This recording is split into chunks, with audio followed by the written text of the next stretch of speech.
Hey guys, tonight we begin with the siege that made medieval warfare look like a really expensive game of Jenga. The fall of Constantinople in 1453 wasn't just the end of an empire. It was basically the medieval equivalent of someone accidentally unplugging the internet while the whole world was watching Netflix. So before you get comfortable, take a moment to like the video and subscribe, but only if you genuinely enjoy what I do here. And let me know in the comments where you're tuning in from and what time it is for you. It's always fascinating to see who's joining us from around the world. Now dim the lights, maybe turn on a fan for that soft background hum, and let's ease into tonight's journey together. Because trust me, after hearing about what these people went through, you'll appreciate your modern conveniences a whole lot more. Let's start with the biggest misconception about medieval sieges. Most people think they were these romantic, noble affairs with knights in shining armor politely asking cities to surrender over tea and crumpets. In reality, sieges were basically medieval reality TV, except instead of voting people off the island, you starved them until they ate their own shoes. This wasn't some chivalrous chess match between gentlemen. It was psychological warfare combined with the world's most expensive camping trip. Picture this. You're basically living in a medieval Airbnb with no running water, questionable food, and your neighbors are actively trying to kill you with giant rocks, launched from contraptions that look like they were designed by a drunk engineer. The siege of Constantinople had all the charm of a zombie apocalypse, but with more religious justification and significantly worse personal hygiene. 1453 was not exactly what you'd call a banner year for the Byzantine Empire. Constantinople wasn't the mighty fortress of popular imagination. It was more like that one friend who keeps insisting they're totally fine while their life is obviously falling apart. The Byzantine Empire controlled about as much territory as your average suburban shopping mall, and their military budget was basically equivalent to what a modern teenager spends on energy drinks. If you thought the Byzantines were sitting pretty behind their famous walls, think again. Those walls were about as well maintained as a gas station bathroom. The empire was so broke they couldn't afford proper repairs, so they were basically playing defense with the medieval equivalent of duct tape and prayer. The Ottoman Empire, meanwhile, was the new kid on the block with all the fancy toys, like cannons that could punch holes through walls, the way a toddler punches through toilet paper. Sultan Mehmed, too, wasn't your average 21-year-old, while most people his age were figuring out how to do their own laundry. He was planning the conquest of one of the world's most famous cities. The guy had the kind of ambition that makes modern CEOs look lazy. He'd already earned the nickname Mehmed the Conqueror, which is like being called Dave the Really Good at Video Games, but with significantly higher stakes and more actual conquering involved. Enter Constantine XI, the last Byzantine emperor, who had about as much chance of success as a vegetarian at a barbecue contest. This guy inherited an empire that was basically the political equivalent of a participation trophy. Impressive in name only. Constantine wasn't incompetent, mind you. He just had the historical equivalent of being dealt a hand of cards that were all Uno cards in a poker game. But here's the twist. Constantine actually knew he was probably doomed, and he stuck around.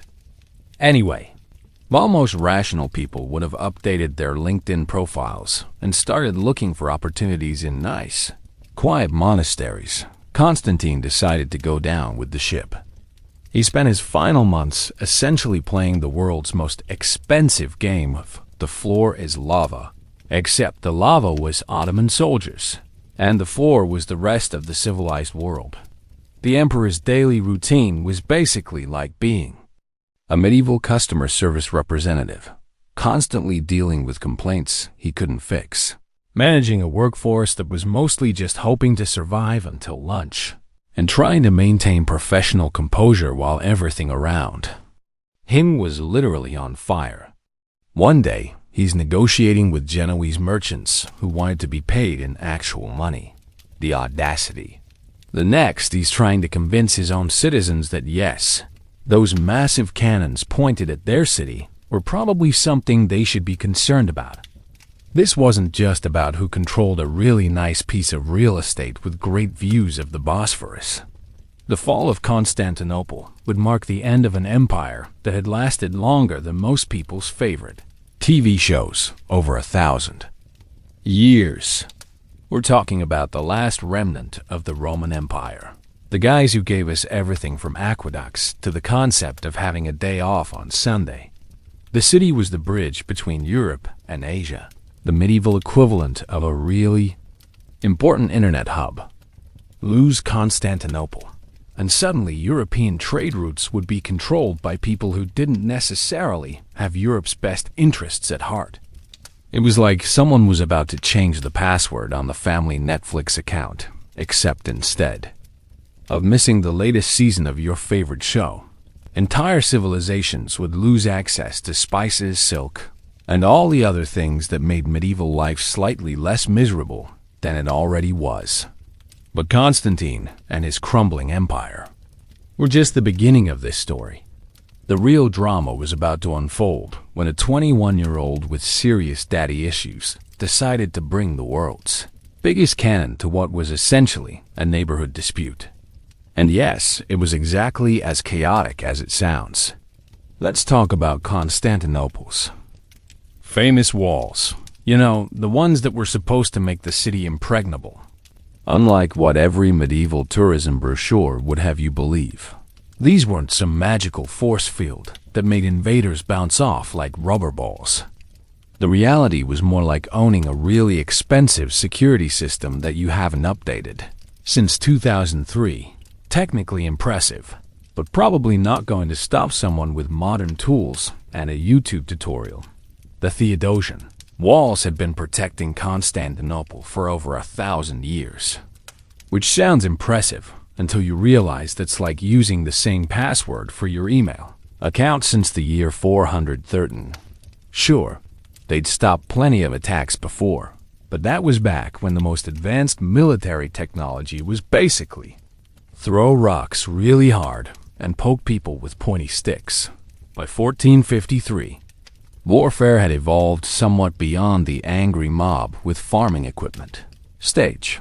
These walls were originally built when the biggest military concern was whether your catapult could actually hit the broadside of a barn. They were designed to withstand traditional siege weapons, things like battering rams, which were essentially the medieval equivalent of trying to break down a door by repeatedly headbutting it. The walls had served the empire well through countless sieges, earning them a reputation as the ultimate medieval do not disturb sign. But here's the thing about military technology. It has this annoying habit of advancing. While the Byzantines were still relying on walls built during the administration of Theodosius II, the Ottomans had discovered gunpowder.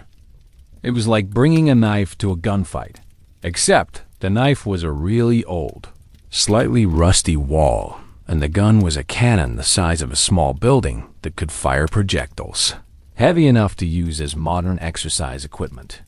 Take the condition of these supposedly impregnable fortifications. The outer wall, which was meant to be the first line of defense, had more holes than a conspiracy theory. Centuries of earthquakes, neglect, and the Byzantine Empire's chronic financial difficulties had left sections looking like a medieval Swiss cheese. Some parts had collapsed entirely and been repaired with whatever materials were lying around. Basically, the construction equivalent of fixing your car with duct tape and hoping for the best. The famous Golden Gate, once a symbol of imperial power, had been bricked up because the Byzantines couldn't afford to properly defend it. Imagine having to board up your front door because you can't afford a doorbell. That's basically what happened to the main entrance of the greatest city in the medieval world. The gate that had once welcomed triumphant emperors was now just another section of wall, albeit one with delusions of grandeur. Even more embarrassing was the state of the defensive ditches. The moat that was supposed to stop attackers had been partially filled in over the centuries, sometimes deliberately to make room for suburban expansion. It was like having a home security system where half the cameras don't work and the other half are pointed at the neighbor's cat. Some sections of the moat had been turned into gardens, because apparently the Byzantines thought they might as well grow some vegetables while waiting to be invaded. The towers along the walls were supposed to house defensive equipment and soldiers, but many had been converted into private residences or workshops. Picture trying to defend your city from invasion, only to discover that your main defensive position has been turned into someone's pottery studio. Sorry, can't man the battlements today. I'm firing ceramics is probably not what military strategists had in mind when they designed the fortifications. One section near the Palace of Blacherney had a wall that was literally held together by wooden supports. The stones had shifted so much that the whole thing looked like a Jenga tower after a particularly aggressive player had their turn. Defenders stationed there probably spent more time worrying about being crushed by their own fortifications than by enemy action. The land walls stretched for about 4 miles, which sounds impressive until you realize that the empire could barely scrape together enough defenders to properly man even half of that distance. It was like trying to guard a shopping mall with 3 security guards and a strongly worded sign. Many sections were defended by whoever happened to live nearby and could hold a weapon without injuring themselves. Basically the medieval equivalent of a neighborhood watch program, but with higher stakes and more potential for accidental death. The sea-facing walls were in slightly better condition, mainly because the Byzantines figured nobody would be crazy enough to attack from that direction. This brilliant strategic thinking was roughly equivalent to leaving your back door unlocked, because you assume burglars are too polite to use any entrance other than the front door. But it wasn't that simple, because nothing in medieval politics ever was. The walls, despite their questionable condition, still represented a massive psychological barrier. They'd successfully repelled attacks for over a millennium, which gave them a reputation that was worth almost as much as their actual defensive value. It was like driving a car that looks impressive but has questionable brakes. It might get you where you're going, but you probably shouldn't take it on any mountain roads. The Byzantines had managed some impressive defensive innovations over the years. They developed Greek fire, which was basically the medieval equivalent of a flamethrower, except nobody really knows how it worked, and the recipe was a more closely guarded secret than modern social media algorithms. Unfortunately, by 1453, they'd apparently lost the instruction manual, because Greek fire was conspicuously absent from the siege. There were also some sections of the walls that had been recently reinforced and were actually in decent condition. The problem was that these repairs were scattered randomly along the fortifications, like having a really nice security system on your front door while leaving all your windows wide open. The Byzantines had essentially played fortress renovation roulette. Some areas got the full treatment, while others were left to crumble with the dignity of neglected medieval infrastructure. The contradictions extended to the defenders themselves. While the city was desperately short of manpower, there were still some genuinely competent military engineers and experienced soldiers among the defenders. They knew their business and could make the most of what they had to work with. The problem was that what they had to work with was roughly equivalent to defending a modern city with equipment from a Civil War reenactment. Meanwhile, foreign observers were sending conflicting reports about the wall's condition. Some described them as still formidable, while others noted the obvious decay. It was like reading online reviews for a restaurant, where half the people say it's amazing and half say it gave them food poisoning. Somebody's not getting the full picture. The result was a city that looked impressive from a distance, but revealed its vulnerabilities up close, sort of like a movie set that's convincing until you realize the buildings are just facades. The psychological impact on the defenders was probably worse than the actual structural problems. Nothing kills morale quite like realizing you're impregnable. Fortress has the defensive integrity of a gingerbread house in a rainstorm. The citizens of Constantinople found themselves in the awkward position of living in a city famous for being unconquerable while watching their walls literally fall apart around them.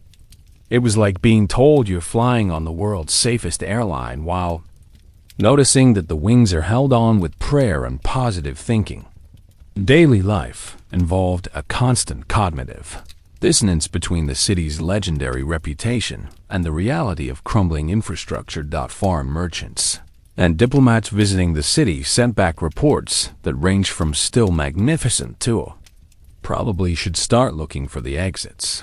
The Genoese and Venetian trading communities were particularly nervous, since they had significant commercial investments in a city that was starting to look like a very expensive historical reenactment rather than a functioning capital. The Orthodox Church tried to maintain confidence by declaring that God would protect the city, as he had done so many times before. This was roughly equivalent to insisting that your lucky socks would help you pass a test you hadn't studied for. Optimistic, but perhaps not the most reliable strategy for dealing with several thousand Ottoman soldiers armed with cannons. Emperor Constantine XI found himself in the position of having to project confidence about defenses he knew were inadequate while trying to scrape together resources for repairs that everyone knew weren't going to be enough. It was like being a restaurant manager trying to convince customers that everything's fine while the kitchen is literally on fire behind you. The most telling reaction came from the city's own military engineers, who started making lists of the most critical repair priorities. These lists were basically medieval triage, a systematic assessment of which parts of their defenses were merely inadequate versus which parts were actively dangerous to the people supposed to be using them. Meanwhile, about 60 miles away, Sultan Mehmed II was addressing his own infrastructure challenges with a somewhat different approach. While the Byzantines were trying to patch thousand-year-old walls with limited resources and unlimited hope, the Sultan was commissioning what would become the largest cannon anyone had ever seen. If Constantinople's walls represented the medieval equivalent of an antique security system, Mehmed was about to introduce them to the Renaissance equivalent of a wrecking ball. The Sultan had apparently taken one look at the traditional siege playbook: surround the city, wait for them to starve, negotiate surrender, and decided that was for people without access to Hungarian cannon designers and unlimited budgets. While Constantine was counting his dwindling soldiers and praying for divine intervention, Mehmed was doing math calculations about trajectory, gunpowder ratios, and exactly how many oxen it would take to transport a cannon that weighed as much as a modern city bus.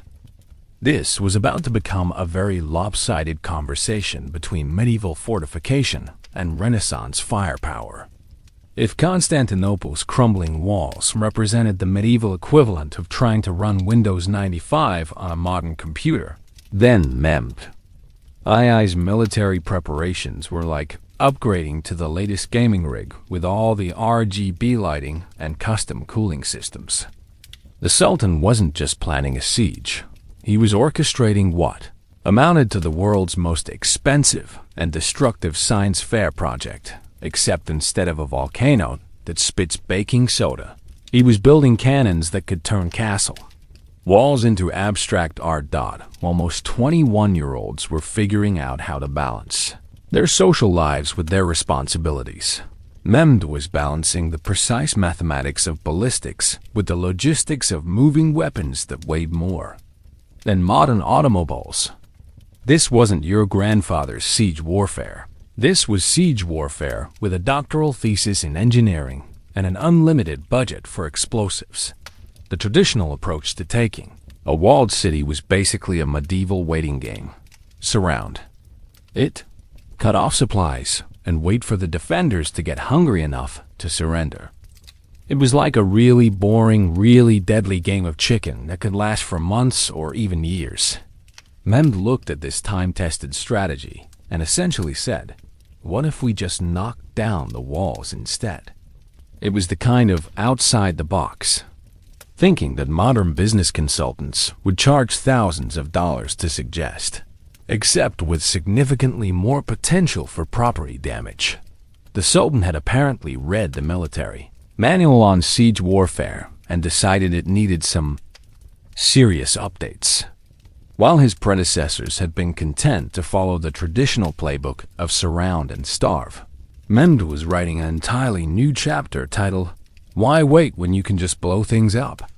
His approach to medieval warfare was like bringing a tank to a sword fight, technically possible, but probably overkill for the situation. Consider the story of Orban, the Hungarian cannon founder who essentially became the medieval equivalent of a defense contractor with questionable ethics. This guy had originally offered his services to the Byzantines, probably thinking he'd get steady work helping them upgrade their defenses. Unfortunately for Orban, the Byzantine Empire's military budget was roughly equivalent to what a modern teenager has in their savings, account after buying concert tickets. Constantine X's response to Orban's sales pitch was basically, thanks, but we're good with our traditional catapults and divine intervention. It was like turning down a smartphone upgrade, because you're perfectly happy with your rotary phone.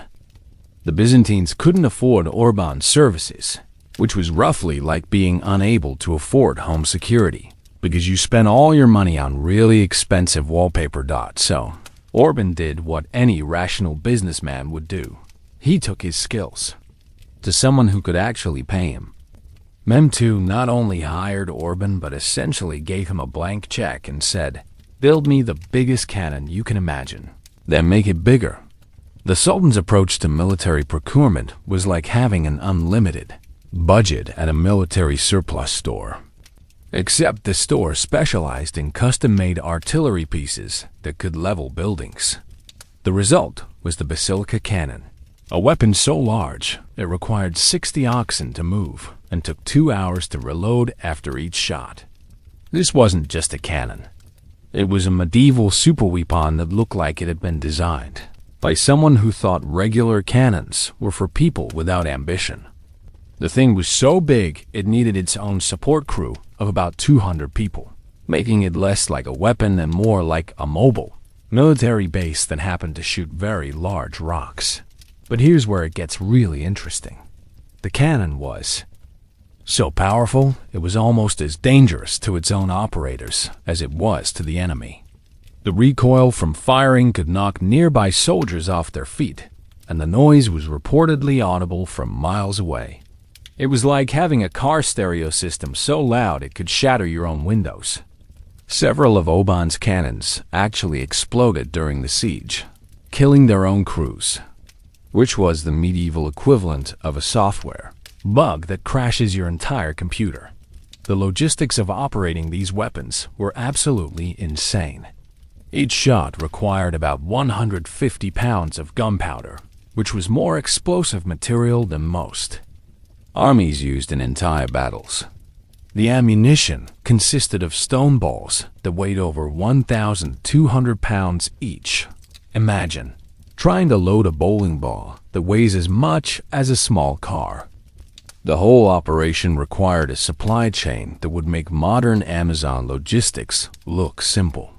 Meanwhile, the Ottomans were also pioneering other military technologies. They had smaller, more maneuverable cannons that could be repositioned quickly, which was like having both a sledgehammer and a precision drill in your toolkit. Some of these could fire multiple times per hour, turning siege warfare from a slow, methodical process into something more resembling a really loud, really destructive fireworks show. The Sultan also commissioned the construction of a massive chain boom to block the Golden Horn, which was basically the medieval equivalent of putting up a road closed sign, except the sign was made of iron and could sink ships. This wasn't just military strategy. It was performance art designed to demonstrate that the Ottomans could literally reshape the geography around Constantinople to suit their needs. This wasn't an isolated case of one ambitious ruler with too much money and a fascination with explosive devices.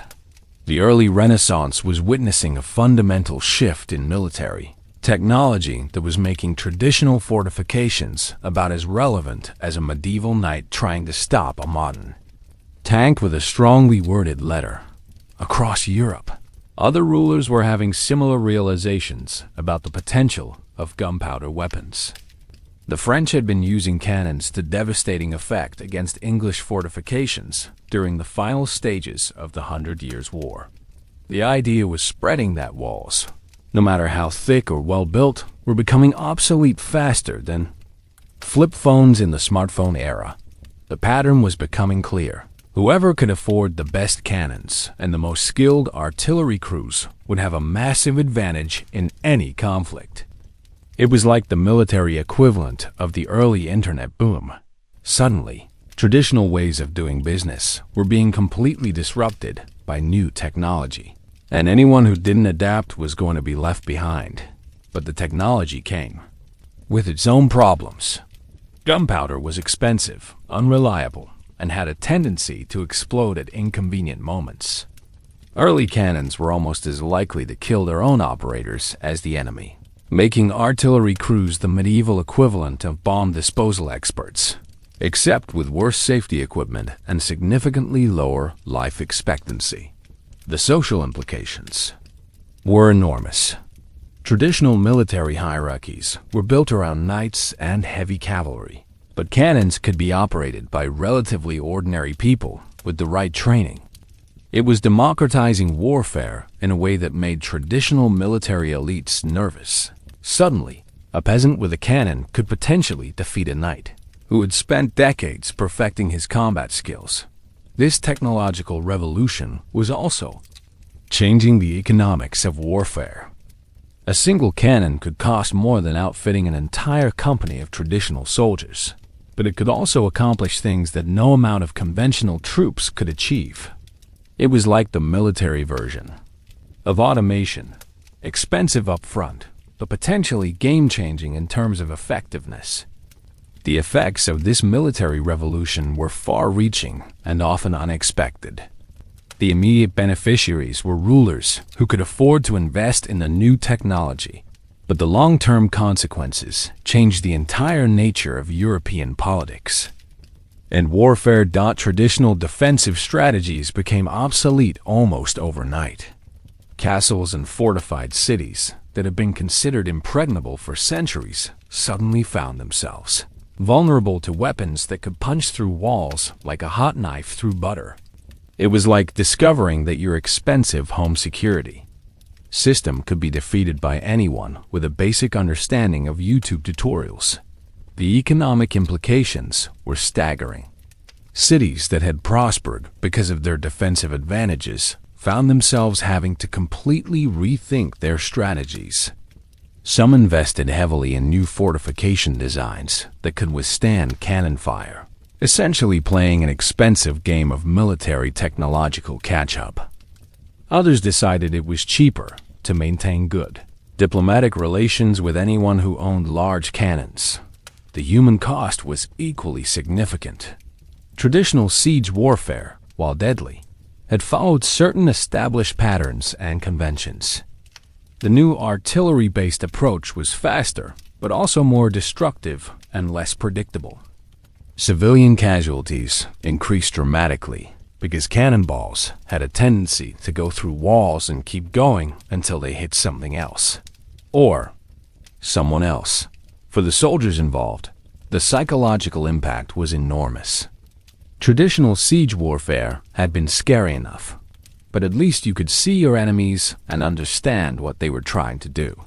Fighting against cannon fire was like being attacked by invisible opponents who could strike from impossible distances. The noise alone was traumatic. These weapons produced sounds that no human had ever heard before. In warfare, the technological arms race that followed changed the entire structure of European military spending. Rulers found themselves having to choose between investing in traditional armies or the new artillery technology, and those who chose wrong often found themselves conquered by neighbors who had made better technological investments. Perhaps most importantly, the siege of Constantinople demonstrated that no city, no matter how historically significant or well-defended, was safe from the new military technologies. It was a wake-up call that sent shockwaves through every European capital. If Constantinople could fall to cannon fire, then nowhere was truly secure. The ripple effects extended far beyond military matters. The fall of Constantinople would eventually force European traders to find new routes to Asia, leading to the age of exploration and the eventual European colonization of the Americas. In a sense, Mehmed's cannons didn't just knock down walls. They helped launch the modern world. Yet, even as Mehmed's artillery crews were calculating trajectories and gunpowder ratios, the human drama inside Constantinople was reaching its own crescendo. While the Sultan's engineers were solving the technical problems of wall demolition, the city's defenders were grappling with challenges that no amount of military technology could address: hunger, fear, and the gradually dawning realization that their thousand-year-old empire might be about to end on their watch. The contrast couldn't have been starker. Outside the walls, the Ottoman camp was a hive of activity, with thousands of soldiers, engineers, and support staff working with the efficiency of a well-oiled military machine. Inside the city, a much smaller group of defenders was trying to maintain morale while rationing food, patching walls with whatever materials they could find, and preparing for what many of them suspected would be their final battle. As the massive cannons were wheeled into position and the Ottoman army settled in for what they expected to be a relatively brief siege, the stage was set for a confrontation that would pit medieval determination against Renaissance firepower. The next phase of the siege would prove that while technology could knock down walls, it couldn't predict what desperate people might do when their backs were against those walls, even if the walls were about to come tumbling down. By May 29, 1453, the situation in Constantinople had reached the kind of breaking point that makes reality TV producers salivate with excitement. Except this wasn't entertainment. It was the final exam for a thousand-year-old empire, and nobody had studied for it. The Ottoman cannons had been pounding the walls for nearly 2 months, turning sections of the legendary Theodosian fortifications into what looked like a medieval demolition derby aftermath. Inside the city, Emperor Constantine XI was facing the kind of management crisis that would make modern CEOs update their resumes and start looking for exit strategies. He had maybe 7,000 defenders against Mehmed's army of roughly 80,000, which was like trying to staff a shopping mall with 3 security guards during Black Friday. The math wasn't exactly encouraging. The psychological pressure was enormous. For weeks, the defenders had been listening to the earth-shaking booms of Orban's cannons, each blast accompanied by the sound of another section of their supposedly impregnable walls crumbling like stale cookies. It was like living in a house where someone was constantly renovating with dynamite, except the renovations were being done by people who definitely didn't have your best interests at heart. Food supplies were running so low that the city's residents were probably eyeing each other's pets with the kind of speculation usually reserved for restaurant menus. The harbor was blockaded, the land routes were cut off, and the only thing keeping morale up was a combination of religious faith and the kind of desperate optimism that makes people buy lottery tickets when their rent is due. Sultan Mehmed, meanwhile, was dealing with his own pressures. His army was getting restless after nearly 2 months of siege warfare, which was basically the medieval equivalent of a really expensive, really boring camping trip with occasional explosions.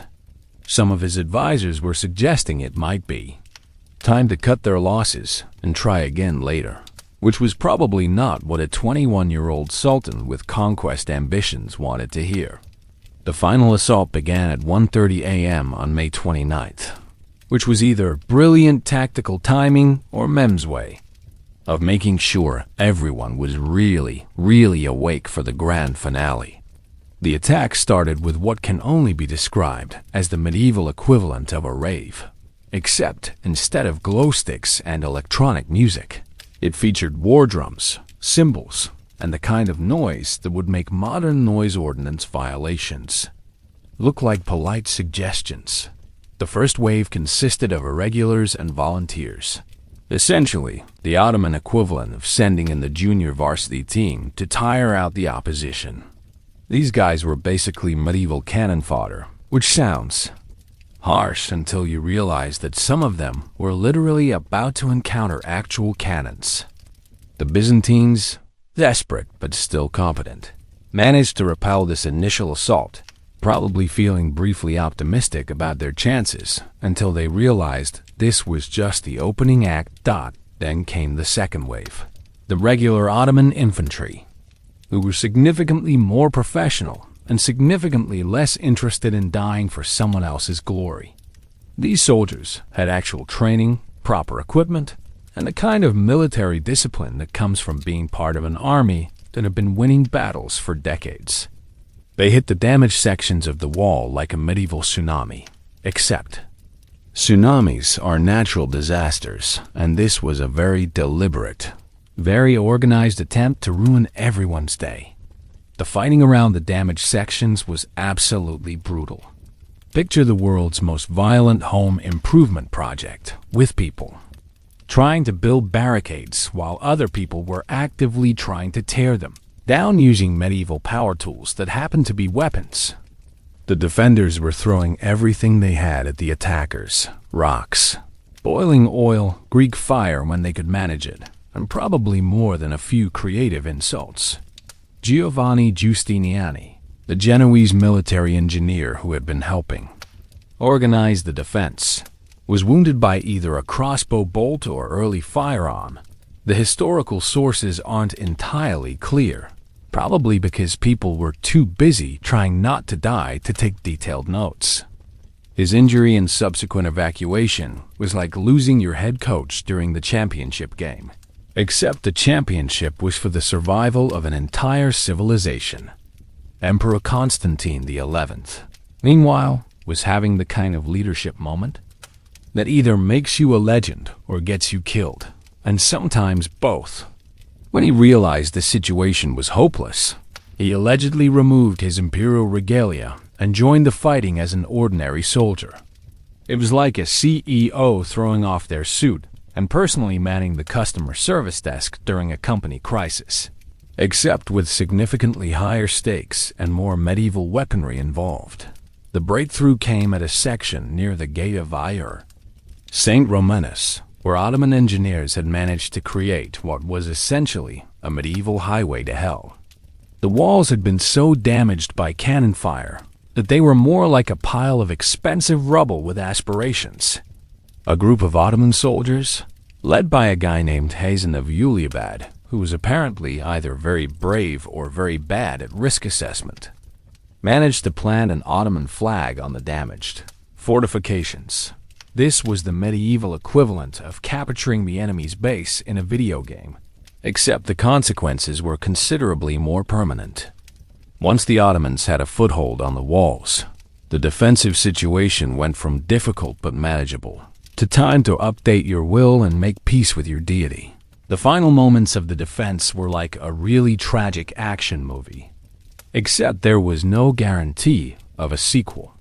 Constantine XI was last seen fighting near the walls, and his body was later found among the dead, stripped of anything that might identify him as emperor.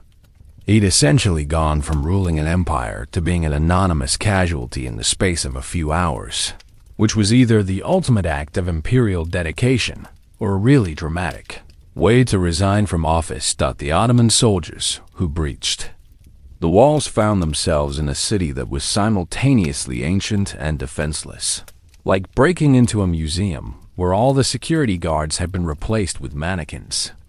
The psychological impact of seeing Ottoman flags flying over the walls that had protected the city for over 1,000 years was probably equivalent to watching someone casually walk through what you thought was bulletproof glass. The immediate response from the remaining defenders was basically the medieval equivalent of, well, this escalated quickly. Some continued fighting with the kind of desperate determination that comes from realizing your retirement plans have just been permanently cancelled. Others decided that discretion was the better part of valor and began what historians politely call strategic relocation. The what was basically running away really fast. The civilian population's reaction was a mixture of panic, resignation, and the kind of dark humor that emerges when people realize they're living through a historical catastrophe. Some barricaded themselves in churches, hoping for divine intervention or at least a really good hiding spot.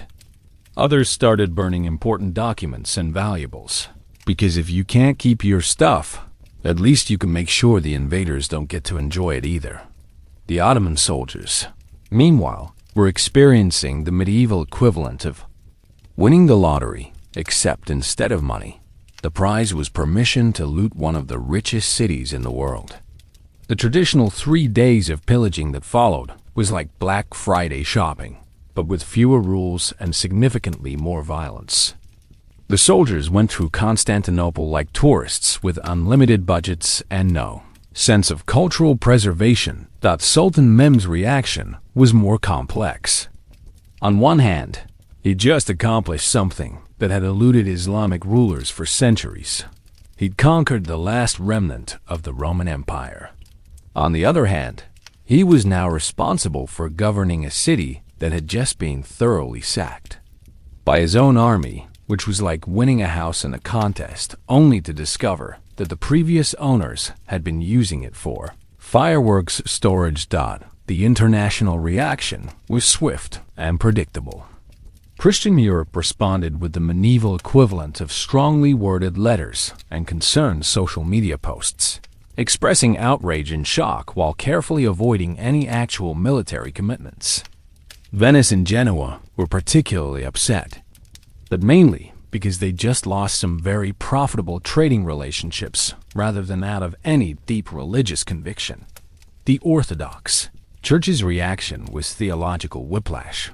They'd been expecting divine intervention to save the city, and instead they got divine permission for the Ottomans to redecorate the Hagia Sophia with Islamic calligraphy. It was like praying for help with your mortgage, and instead receiving an eviction notice signed by Providence. This wasn't just the end of a really long siege, or even the fall of an important city. The conquest of Constantinople marked the definitive end of the Roman Empire, which had managed to survive in some form for over 1,400 years. That's longer than most modern countries have existed, longer than most religions have been organized, and definitely longer than any government warranty has ever lasted. The fall revealed something uncomfortable about the nature of historical inevitability. For centuries, Constantinople had seemed permanently unconquerable, protected by divine favor, superior walls, and the sheer momentum of historical precedent. The idea that it could fall seemed almost absurd, like suggesting that gravity might stop working or that people might someday carry computers in their pockets. But Mehmed's victory demonstrated that no institution, no matter how ancient or revered, was immune to technological change and determined opposition. It was a lesson that would echo through European politics for centuries. Adapt or become history, because history has a way of moving forward whether you're ready or not. The conquest also marked a shift in the balance of power that would reshape European politics, trade routes, and cultural development. The Ottoman Empire was no longer a regional power. It was now a major player on the European stage, with a capital that sat at the crossroads of Europe and Asia. The medieval world had ended not with a whimper, but with the thunderous crash of Orban's cannons demolishing walls that had stood since the age of Theodosius. While historians focus on military tactics and political maneuvering, the reality for ordinary citizens of Constantinople was more like living in the world's most stressful neighborhood during the world's longest and loudest home renovation project. Imagine trying to maintain normal family routines while someone next door is constantly testing explosives and your local government keeps issuing increasingly frantic updates about minor security concerns that sound suspiciously like preparations for the apocalypse. The daily routine for Constantinople's residents had been fundamentally altered by the siege in ways that would make modern disaster preparedness experts weep. People woke up not to roosters or church bells, but to the earth-shaking boom of Ottoman cannons that had been firing since before dawn. It was like having the world's most aggressive alarm clock that you couldn't turn off, operated by people who definitely didn't have your best interests at heart. Food had become the kind of precious commodity that makes people understand why apocalypse preppers exist. The Ottoman blockade meant that fresh supplies weren't coming into the city, so residents were learning to be creative with increasingly limited ingredients. Meals that had once featured meat, fresh vegetables, and imported spices were being replaced by whatever could be found, preserved, or improvised. It was like being on the world's most involuntary diet plan, administered by people who were actively trying to make you lose weight by cutting off your food supply entirely. Water was another constant concern, though Constantinople was better supplied than many besieged cities due to its ancient aqueduct system. However, maintaining these systems during active warfare was like trying to keep your plumbing working while someone was constantly throwing rocks at your house. Citizens found themselves rationing water not because it was unavailable, but because they couldn't be sure the supply would continue if the infrastructure was damaged by cannon fire. Sleep had become a luxury that was available only to people with remarkable powers of concentration or complete nervous exhaustion. The Ottoman artillery didn't follow polite scheduling. Cannons fired at all hours, creating a soundscape that was like living next to the world's busiest construction site, combined with a particularly aggressive thunderstorm that never ended. Parents found themselves trying to comfort children who were asking reasonable questions like, "Why are the bad people making so much noise?" And "When will the scary sound stop?" Questions that adults couldn't answer because they were wondering the same things. The psychological impact of living under constant threat was enormous. Citizens who had grown up believing that Constantinople was unconquerable found themselves questioning assumptions that had shaped their entire understanding of reality. It was like discovering that the foundation of your house wasn't as solid as you always believed, while someone was actively trying to undermine it with heavy machinery. The combination of fear, uncertainty, and the gradual erosion of normal life created stress levels that would challenge modern therapeutic techniques. The siege economy that developed within Constantinople was like a masterclass in how capitalism adapts to extreme circumstances, taught by people who had never heard of economics textbooks but understood supply and demand with the clarity that comes from potentially starving if you get it wrong.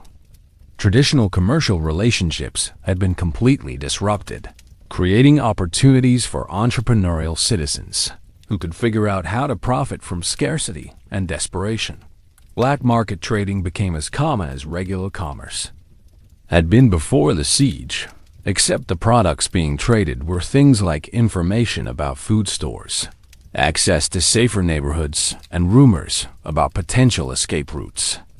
It was like eBay for survival supplies, operated by people whose customer service philosophy was take it or leave it, because tomorrow there might not be anything to take. Prices fluctuated wildly based on the latest military developments. A successful defensive action might cause food prices to drop temporarily, while news of wall damage could send them skyrocketing faster than modern cryptocurrency markets. Currency had become complicated in ways that would confuse modern financial advisors. Byzantine coins were still technically legal tender, but their value was increasingly theoretical since nobody knew what the Byzantine Empire would look like next week. Some merchants preferred bartering, trading goods directly for other goods, without involving money that might become worthless. Others started accepting foreign currencies from Genoese and Venetian traders, essentially creating an informal international exchange rate that fluctuated based on military news and rumor. Professional services adapted to siege conditions with the kind of innovation that emerges when normal business models become obsolete overnight. Physicians found themselves treating more injuries from falling debris and stress-related ailments than traditional illnesses. Craftsmen shifted from producing luxury goods to making practical items like reinforcing materials for damaged buildings and improvised weapons for civilians who wanted to contribute to the defense. It was like watching an entire economy pivot from peacetime production to wartime necessity, managed by small business owners who were learning crisis management through trial and error. The religious economy also transformed in response to the siege. Donations to churches increased dramatically as people sought divine intervention, but church resources were also being directed toward practical aid like feeding refugees and providing shelter for people whose homes had been damaged. Some clergy found themselves functioning more like social workers than spiritual advisors, managing the distribution of limited resources while trying to maintain morale among parishioners who were questioning why God was allowing their city to be attacked. Perhaps most interesting was the information economy that developed around news and rumors. Reliable information about the siege's progress became a valuable commodity that people traded, hoarded, and speculated about. Citizens would pay for access to rumors about potential relief forces, negotiations with the Ottomans, or plans for evacuation. It was like having a news subscription service where the accuracy of the information could literally be a matter of life and death, operated by people whose fact-checking methods were necessarily limited. For the soldiers defending Constantinople, daily life had become a routine that combined the mundane aspects of military service with the constant possibility of sudden, violent death. It was like having a really stressful office job, where your performance reviews were conducted by people throwing large rocks at your workplace, and poor performance evaluations could result in immediate termination in the most literal sense possible. The typical day for a defender began before dawn, not by choice, but because Ottoman artillery crews seemed to view sunrise as their cue to begin the day's bombardment. Soldiers would wake up to the sound of cannons and immediately begin the process of assessing what had been damaged overnight, what needed to be repaired, and whether they were still alive and in possession of all their limbs. Morning roll call was less about military discipline and more about confirming that everyone had survived the night's activities. Meals for the defending soldiers were exercises in creative resource management that would challenge modern military logistics specialists. The siege had disrupted normal supply chains, so soldiers often ate the same limited foods as civilians, except in smaller portions because they were considered capable of functioning on less nutrition than non-combatants. It was like being on a diet plan designed by people who thought that hunger would motivate better military performance, administered during circumstances that required maximum physical and mental energy. Equipment maintenance had become a constant challenge that required the kind of improvisation typically seen in post-apocalyptic movies. Traditional weapons needed regular care, but replacement parts and proper materials were increasingly unavailable. Soldiers found themselves repairing armor with whatever materials could be scavenged, creating weapons from improvised materials, and maintaining equipment using techniques that would make military engineers cringe. It was like trying to maintain high-performance machinery using tools and parts from a medieval hardware store that was constantly running out. Inventory. The psychological aspects of defensive duty were particularly challenging. Unlike soldiers in offensive campaigns who could focus on achieving specific objectives, defenders were essentially trying to prevent things from happening, which created a mental dynamic that was reactive rather than proactive. They spent their days responding to Ottoman initiatives, repairing damage, and preparing for attacks that might or might not come. It was like playing the world's most stressful game of defense, where the other team kept changing the rules, and the penalty for losing was the destruction of your entire civilization. Sleep patterns for defenders had been completely disrupted by the demands of siege warfare. Guard duty continued around the clock. Repair work needed to be done whenever damage occurred, and the constant threat of surprise attacks meant that deep sleep was a luxury that few could afford. Soldiers learned to nap in short intervals while remaining alert enough to respond quickly to emergencies. It was like working multiple jobs simultaneously while living in a particularly dangerous neighborhood where the neighbors were actively trying to break into your house at unpredictable times. The social fabric of Constantinople during the siege underwent transformations that would fascinate modern sociologists. If modern sociologists were interested in studying how communities behave when they're essentially trapped in a pressure cooker with a countdown timer that nobody knows how to read. Traditional social hierarchies remained technically intact, but they were being tested by circumstances that didn't respect conventional authority, structures, or social protocols. Class distinctions, which had been rigid and well established before the siege, became more fluid as survival took precedence over social propriety. Wealthy merchants found themselves dependent on common laborers who knew how to repair damage from cannon fire, while aristocrats discovered that their social status was less useful than practical skills in dealing with siege conditions. It was like watching a social experiment where everyone's job descriptions had been scrambled and success was measured by immediate survival rather than traditional markers of status. Religious and ethnic communities that had previously maintained separate social spheres found themselves cooperating in ways that peacetime politics had never required. Orthodox Greeks worked alongside Catholic Italians, while civilian populations collaborated with foreign mercenaries who spoke different languages and followed different customs.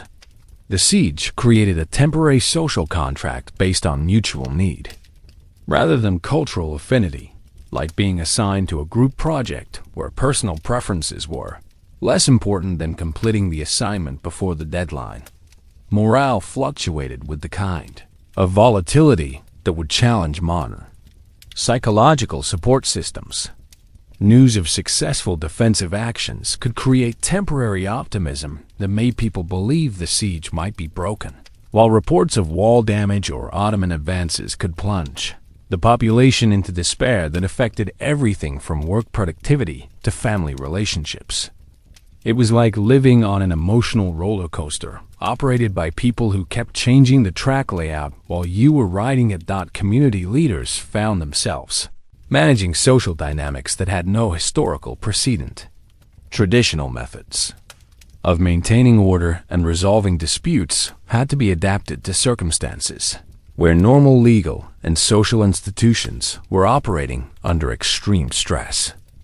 Local administrators became part crisis counselors, part resource managers, and part military coordinators, handling responsibilities that would typically be distributed among multiple specialized institutions.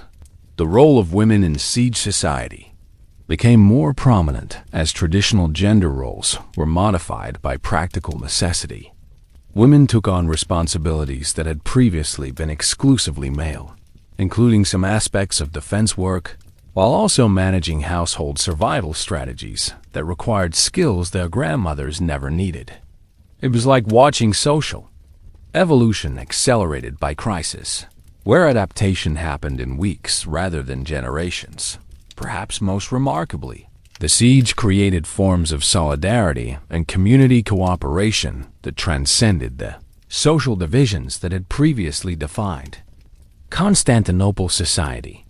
People who had never spoken to each other before the siege found themselves sharing resources, information, and emotional support in ways that created new social bonds. These relationships were forged by shared adversity rather than common interests, creating a temporary community that was more cohesive than peacetime society had ever been, even as it was more fragile and uncertain. Around the main drama of emperors and sultans, Constantinople's siege featured a supporting cast that read like the world's most stressful ensemble comedy. Take Giovanni Giustiniani, the Genoese military engineer who basically became the medieval equivalent of a defense consultant called in to fix a project that was already way over budget and behind schedule. This guy showed up with 700 soldiers and immediately started pointing out all the ways the city's defenses were inadequate, which was probably like being a home inspector who discovers the foundation is made of cardboard and good intentions. Giustiniani represented everything the Byzantines needed but couldn't afford: professional military expertise, modern equipment, and soldiers who weren't related to half the people they were supposed to be protecting. He was essentially Constantinople's hired gun, except instead of cleaning up a Wild West town, he was trying to modernize a defense system that predated most European languages. His approach to military engineering was refreshingly practical. If something was broken, fix it. If it couldn't be fixed, work around it. If working around it was impossible, at least make the enemy pay dearly for breaking it completely. Then there was Cardinal Isidore, the papal legate who found himself in the awkward position of representing Catholic interests in a city full of Orthodox Christians who viewed his presence with about as much enthusiasm as a vegetarian views a barbecue festival. Isidore was technically there to help coordinate Western aid for the defense, but in practice, he spent most of his time trying to navigate the theological equivalent of a minefield while dodging actual military projectiles. His daily routine probably involved equal parts prayer, diplomacy, and ducking. The religious politics were absolutely Byzantine, which, given the location, was probably inevitable.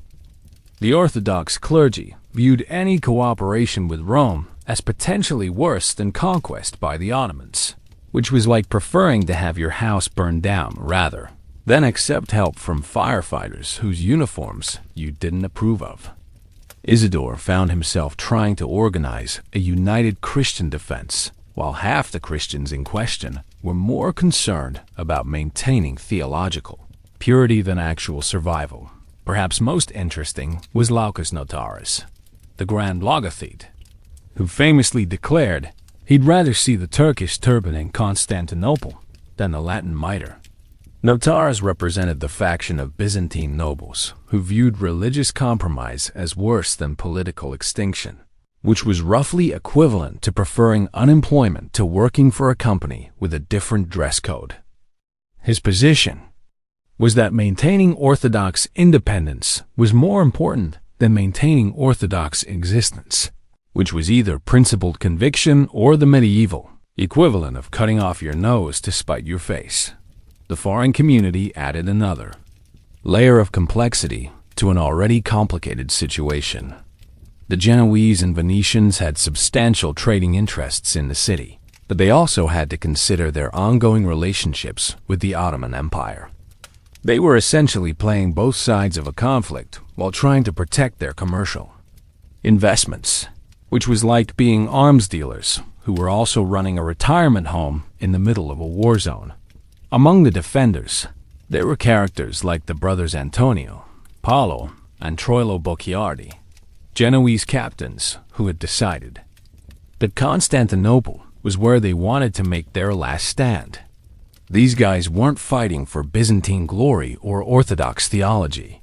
They were professionals who had chosen their battlefield and were determined to give a good account of themselves. They represented the kind of military competence the empire desperately needed but could rarely afford, like having a world-class chef volunteer to cook for a soup kitchen. These weren't isolated characters operating in their own bubbles.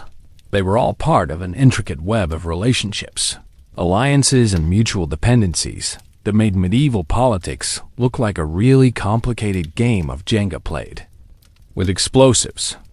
The connections between these various players created a social dynamic that was part military alliance, part diplomatic nightmare, and part reality show filmed in a war zone. The relationship between Justinian and Constantine XI was particularly complex. The emperor desperately needed the Genoese engineer's expertise, but he also couldn't afford to pay him properly, which created the kind of awkward working relationship that occurs when your consultant is more qualified than you are, but you're still technically the boss. Constantine found himself in the position of having to defer to Justinian's military judgment while maintaining the fiction that he was still in control of his own city's defense. Meanwhile, the Venetian and Genoese communities were engaged in their own subplot of commercial rivalry, even as the city was under siege. These two Italian trading powers had been competing for Byzantine business for centuries, and apparently, even imminent conquest wasn't enough to make them put aside their differences. It was like having two rival pizza delivery companies continue their price war even as the neighborhood was being evacuated due to a natural disaster. The religious tensions created their own network of alliances and conflicts. Cardinal Isidore tried to work with moderate Orthodox clergy who were willing to consider papal aid, while hardliners like Notaras actively worked against any cooperation with Rome. This created a situation where the defenders were essentially fighting two wars simultaneously, one against the Ottomans outside the walls, and another against each other over theological and political principles. The foreign mercenaries added another dimension to these relationships.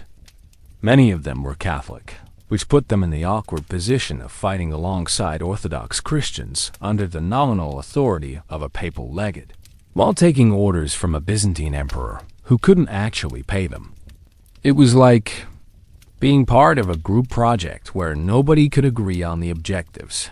Half the team members didn't trust each other, and the professor had stopped returning emails.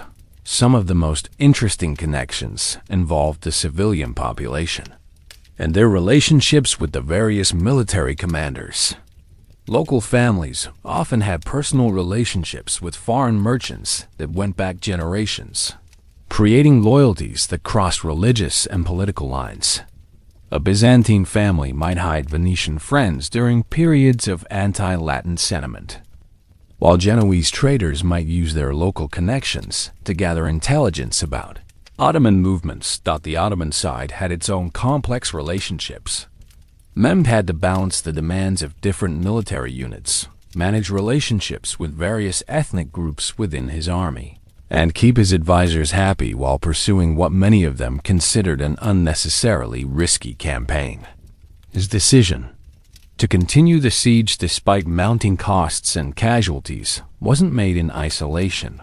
It was the product of court politics, military culture, and personal ambition interacting in ways that would have made medieval political scientists weep with frustration. Even more interesting were the relationships that crossed the siege lines. Trade and diplomacy had created personal connections between people on both sides of the walls, and these relationships continued even during active warfare. There were probably people in both camps who had friends, business partners, or even family members among their enemies, creating the kind of personal drama that would make modern war correspondents reach for their cameras. To understand why these people made the choices they did, you have to understand what passed for normal life in 15th century Constantinople, which was roughly equivalent to living in a museum that was also a functional city during a recession, while someone was playing really loud music next door and occasionally throwing rocks through your windows. Daily life in the city combined the grandeur of imperial tradition with the practical realities of economic decline and military threat. Citizens lived among monuments that were older than most European kingdoms, but they also dealt with the mundane problems of food shortages, currency devaluation, and the constant stress of living in a city that everyone expected to be conquered eventually. It was like living in a historical landmark that doubled as a target range. The social structure was still technically imperial, but it had been simplified by economic necessity into something more resembling a town under siege than the capital of an empire. Traditional court ceremonies continued even as the empire shrank, creating a situation where people were maintaining elaborate protocols for institutions that barely existed anymore. It was like insisting on formal dinner etiquette while eating canned soup in a bomb shelter. Religious life was central to most people's understanding of their situation, but it was complicated by the theological disputes between Eastern and Western Christianity. For many Orthodox Christians, the siege wasn't just a military conflict. It was a test of their faith and their willingness to maintain religious independence. They viewed cooperation with Rome as potentially more dangerous to their souls than conquest by the Ottomans, which was either profound spiritual conviction or the religious equivalent of choosing to drown rather than accept a life preserver from someone you didn't like. The multicultural nature of the city meant that different communities had different stakes in the outcome. Greek citizens might view the siege as an existential threat to their civilization, while Italian merchants might see it as a business disruption that required careful navigation. Orthodox clergy might interpret events through apocalyptic theology, while foreign soldiers might approach the whole situation as a professional challenge that would either enhance or end their careers. What was normal versus exceptional had become increasingly blurred over the previous decades. The empire had been in decline for so long that crisis management had become the standard mode of government. Citizens were accustomed to making do with limited resources, improvising solutions to infrastructure problems, and maintaining morale in the face of increasingly dire circumstances. In many ways, the siege was just an intensification of conditions that had been developing for years. Perhaps most fascinating was the contradiction between the city's reputation and its reality. Constantinople was still referred to as the Queen of Cities and the Second Rome, but by 1453, it was more like a historical theme park that happened to have a functioning government. The imperial court continued to observe elaborate protocols, designed for an empire that controlled most of the eastern Mediterranean, even though their actual territory was smaller than some modern metropolitan areas. The religious contradictions were equally striking. The city that had been the center of Orthodox Christianity for over 1,000 years was being defended partly by Catholic mercenaries under the coordination of a papal legate, while some of its own Orthodox clergy actively opposed this cooperation. It was like having a family reunion where half the relatives refused to speak to each other, but they were all trapped in the same house during a natural disaster. Even more ironic was the economic situation. Constantinople had been one of the richest cities in the world, the terminus of trade routes that connected Europe and Asia. But by the time of the siege, it was so poor that it couldn't afford to properly maintain its own defenses. The city that had once been synonymous with wealth and luxury was reduced to scraping together resources like a community organization trying to fund a local festival. Except the festival was their continued existence, and the entertainment budget included provisions for cannons. The technological contradictions were perhaps most telling.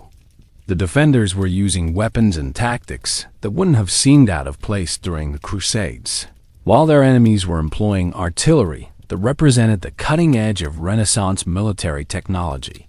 It was like watching a conflict between two different centuries, which in many ways it actually was.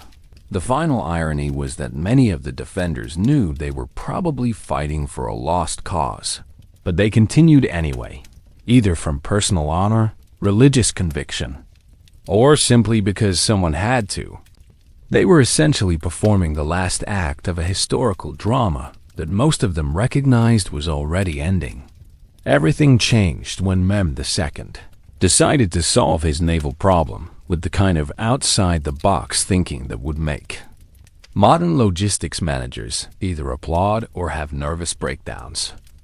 The Golden Horn was protected by a massive chain boom that had kept Ottoman ships out for months, turning the harbor into what was essentially a medieval gated community for Byzantine vessels.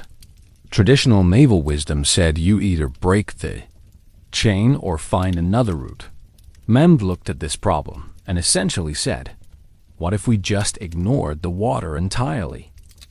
The Sultan's solution was to transport his ships overland, which sounds like the kind of idea that occurs to someone who has never actually seen a ship. Picture trying to move your car by carrying it instead of driving it. Except the car weighs several tons, and you need it to float when you're done. The logistics alone should have been impossible. Moving 72 ships over a hill and into a harbor is like relocating an entire packing lot one vehicle at a time, except the vehicles are designed to work in a completely different environment.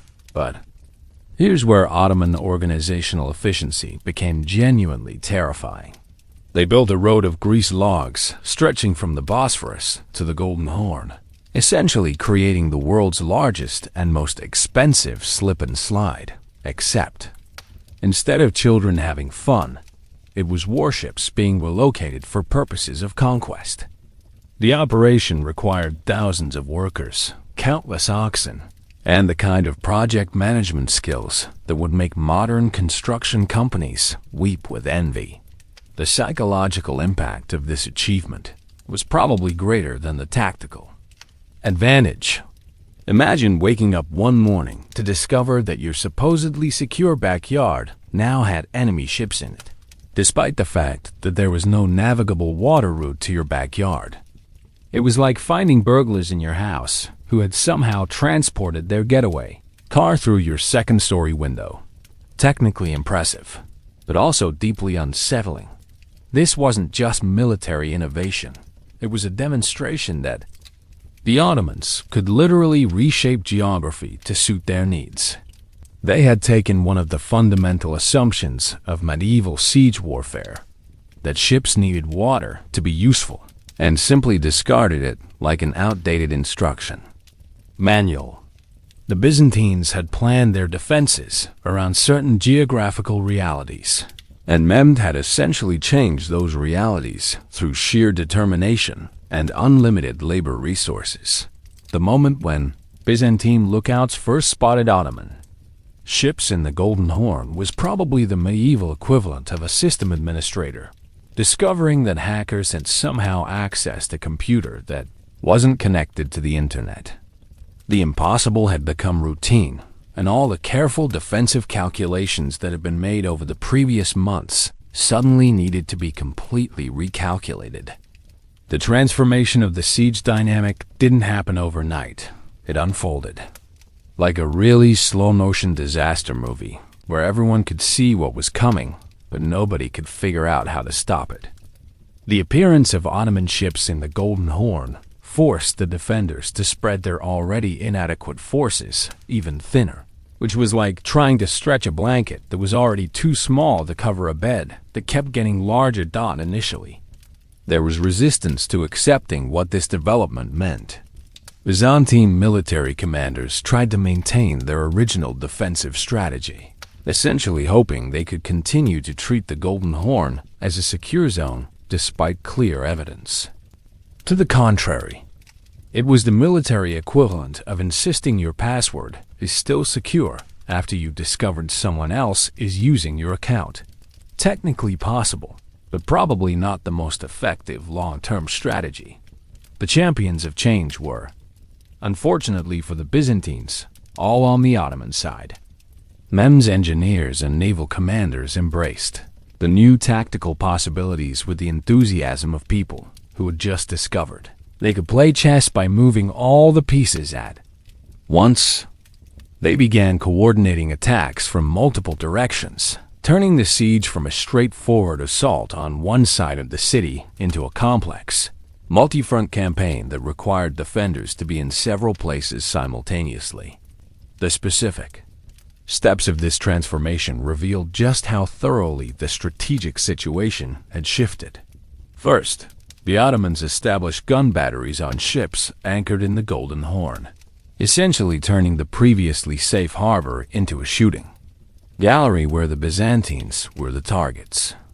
Then they began constructing a pontoon bridge across the Golden Horn, which was like building a highway directly into your enemy's backyard, while they watched helplessly from their windows. Each stage of this process presented the defenders with new obstacles that their defensive plans hadn't anticipated. They found themselves trying to defend against artillery attacks from directions they had never considered, while also maintaining their original positions against the main Ottoman army. It was like playing a video game where the rules kept changing in the middle of levels. You thought you'd already figured out. The resistance they encountered wasn't just military. It was psychological and institutional. Byzantine defensive doctrine had been built around the assumption that certain things were impossible, and suddenly those impossible things were happening on a daily basis. Military commanders found themselves having to unlearn centuries of tactical wisdom and improvise solutions to problems that no previous generation of defenders had ever faced.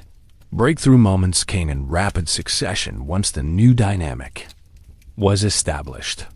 The Ottomans discovered they could coordinate their land and naval forces in ways that created tactical opportunities that neither force could have achieved independently. It was like discovering that your two different tool sets could be combined to solve problems that neither set could handle alone. Except the problems involved conquering cities, and the tools were various types of weapons. The role of individuals versus larger forces became increasingly complex as the siege progressed. While Mem's personal decision-making was crucial, the success of his innovations depended on thousands of soldiers, sailors, and engineers executing complex operations with precision timing.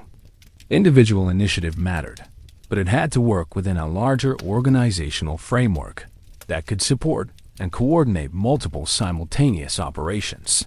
Perhaps most importantly, the Byzantines began to realize that they weren't just fighting against a larger army. They were fighting against a fundamentally different approach to warfare. The Ottomans weren't following the traditional siege playbook. They were writing a new one in real time. This meant that even when the defenders successfully countered specific Ottoman tactics, they could never be sure what innovations might appear next. The cumulative effect was a gradual erosion of confidence that went beyond simple military calculations. The defenders began to suspect that no matter what defensive measures they implemented, the Ottomans would find ways to work around them. It was the military equivalent of trying to fix a computer virus while the virus kept evolving faster than your security updates. The new siege dynamic transformed Constantinople from a fortified city into what was essentially a medieval shooting gallery with multiple firing ranges. Where the defenders had once needed to focus their attention primarily on the land-facing walls, they now had to simultaneously defend against attacks from the Golden Horn, coordinate responses to artillery bombardments from multiple directions, and maintain morale among troops who were discovering that their supposedly impregnable city was looking increasingly pregnable. The change was most dramatically visible in how the defenders had to redistribute their forces. Soldiers who had been assigned to specific sections of the walls found themselves being constantly relocated as new threats emerged. It was like being a security guard at a building where new entrances kept appearing overnight, except the people trying to get in weren't interested in making appointments. The new rules of engagement fundamentally altered what constituted effective defensive strategy. Traditional siege defense had been about maintaining strong points and forcing attackers to come to you on your terms. The Ottomans had essentially changed the terms unilaterally, creating a situation where the defenders were constantly reacting to innovations rather than implementing their own plans. For the Byzantine military leadership, this represented a complete paradigm shift. Commanders who had been trained in defensive doctrines that had worked for centuries suddenly found themselves improvising solutions to problems that no military academy had ever covered. It was like being a chef who specialized in traditional recipes suddenly having to cook with ingredients that had never been invented before. The civilian population experienced these changes as a gradual loss of the psychological security that their walls had always provided. Citizens who had grown up believing that Constantinople was unconquerable watched their supposedly safe neighborhoods become active battlefields. Areas of the city that had been considered secure rear positions suddenly found themselves on the front lines of the conflict. The new reality also transformed the relationship between different groups within the city. Foreign merchants and mercenaries who had been operating under certain assumptions about risk levels found themselves reassessing their commitments. Some decided to cut their losses and evacuate while evacuation was still possible, while others doubled down on their investment in the city's defense. Economic activity within the city adapted to the new circumstances in ways that were both creative and desperate. With traditional commercial activities disrupted by the siege, citizens improvised new forms of trade and resource allocation.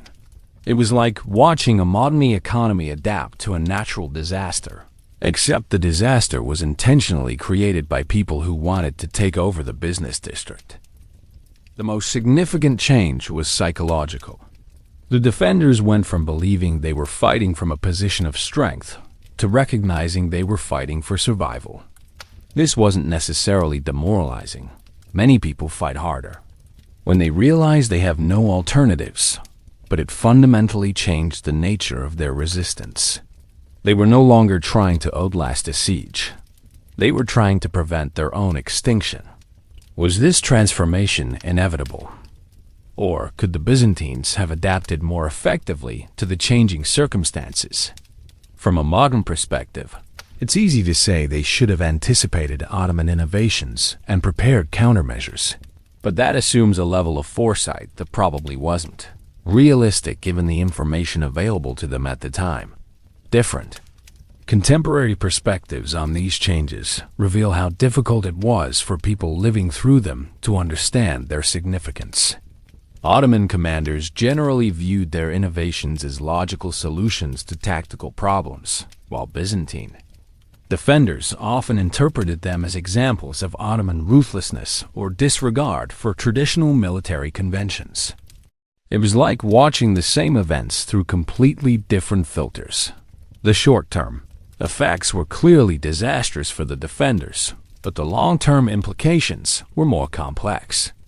The Ottoman innovations that proved so effective against Constantinople would eventually be adopted and improved upon by other European armies, creating an arms race in military technology that would reshape warfare across the continent. In a sense, the siege became a testing ground for military innovations that would influence conflicts for decades to come. Modern judgment tends to focus on the technological and organizational aspects of these changes, viewing them as examples of innovation triumphing over tradition. Contemporary observers were more likely to interpret them through religious or moral frameworks, seeing them as evidence of divine favor or displeasure rather than as demonstrations of superior logistics and engineering. The unintended consequences were perhaps most significant of all. The fall of Constantinople didn't just end the Byzantine Empire. It forced European traders to find new routes to Asian markets, contributing to the age of exploration that would eventually reshape global commerce and politics. Mehmed's decision to transport ships overland ultimately helped launch European colonization of the Americas, which was probably not something he had in mind when he was calculating the logistics of moving naval vessels across hills. Whether the change was ultimately positive or negative depends largely on perspective and time frame, but there's no question that it was definitively transformative for everyone involved. In the years that followed the conquest, Constantinople underwent the kind of makeover that would make modern urban planners either applaud or weep, depending on their feelings about historical preservation versus practical city management. Mehmed II, now officially the Conqueror, found himself in the position of having successfully conquered one of the world's most famous cities, only to discover that conquest was the easy part. Now he had to figure out what to do with it. The immediate challenge was basically municipal management on steroids. The city had been thoroughly sacked during the traditional 3 days of pillaging, which meant that along with his new capital, Mehmed had inherited an urban planning disaster that looked like the aftermath of a particularly destructive block party. Buildings were damaged, infrastructure was disrupted, and a significant portion of the population had either fled or been killed, leaving the city resembling a very expensive ghost town with delusions of grandeur. Mehmed's solution was characteristically ambitious. He would rebuild Constantinople as the greatest city in the world, but this time as an Islamic capital. It was like inheriting a vintage car that had been in an accident and deciding to restore it with modern technology while maintaining its classic appearance. The Sultan wanted to preserve the city's historical significance while completely transforming its cultural and religious identity. The new challenges were unlike anything the Ottomans had previously encountered. They were experienced at conquering cities, but Constantinople wasn't just any city. It was a symbol of imperial power that came with over 1,000 years of accumulated expectations and traditions. Managing it was like taking over a company, with a prestigious brand name but a completely different business model than anything you'd ever run before. Second-generation effects began appearing almost immediately. The conquest attracted ambitious people from across the Ottoman Empire who saw opportunities in the new capital. Istanbul, as it came to be known, became a magnet for merchants, artisans, scholars, and administrators who wanted to be part of building something unprecedented. It was like the Ottoman version of a gold rush, except instead of mining precious metals, people were mining opportunities in urban development and imperial administration. The city's role within the Ottoman Empire evolved rapidly from conquered territory to administrative center. Within a few years, it had become the hub of an empire that stretched from the Balkans to the Middle East, transforming from the last remnant of Byzantine power into the nerve center of a rapidly expanding Islamic state. The transition was so complete that visitors just a generation later might have had difficulty recognizing it as the same city that had been the capital of the Byzantine Empire. The post-conquest period brought an entirely new cast of characters to Constantinople, transforming it from a declining Byzantine backwater into a cosmopolitan Ottoman metropolis. The most important of these new players was Mehmed himself, who took a hands-on approach to city planning that would make modern mayors look like micromanagers. The Sultan wasn't content to simply occupy Constantinople. He wanted to completely reimagine it as a showcase of Ottoman power and Islamic civilization. One of the most significant new institutions was the imperial court, which brought thousands of administrators, soldiers, and servants to the city. This wasn't just a change in government. It was like replacing the management of a small family business with the headquarters of a multinational corporation. The Ottoman administrative system was far more complex and centralized than anything the Byzantines had managed in their final centuries, requiring entirely new categories of officials and bureaucrats. The religious transformation introduced another set of new players.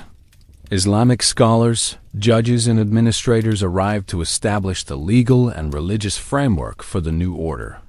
The famous Hagia Sophia was converted into a mosque, which was like turning a cathedral into a shopping mall.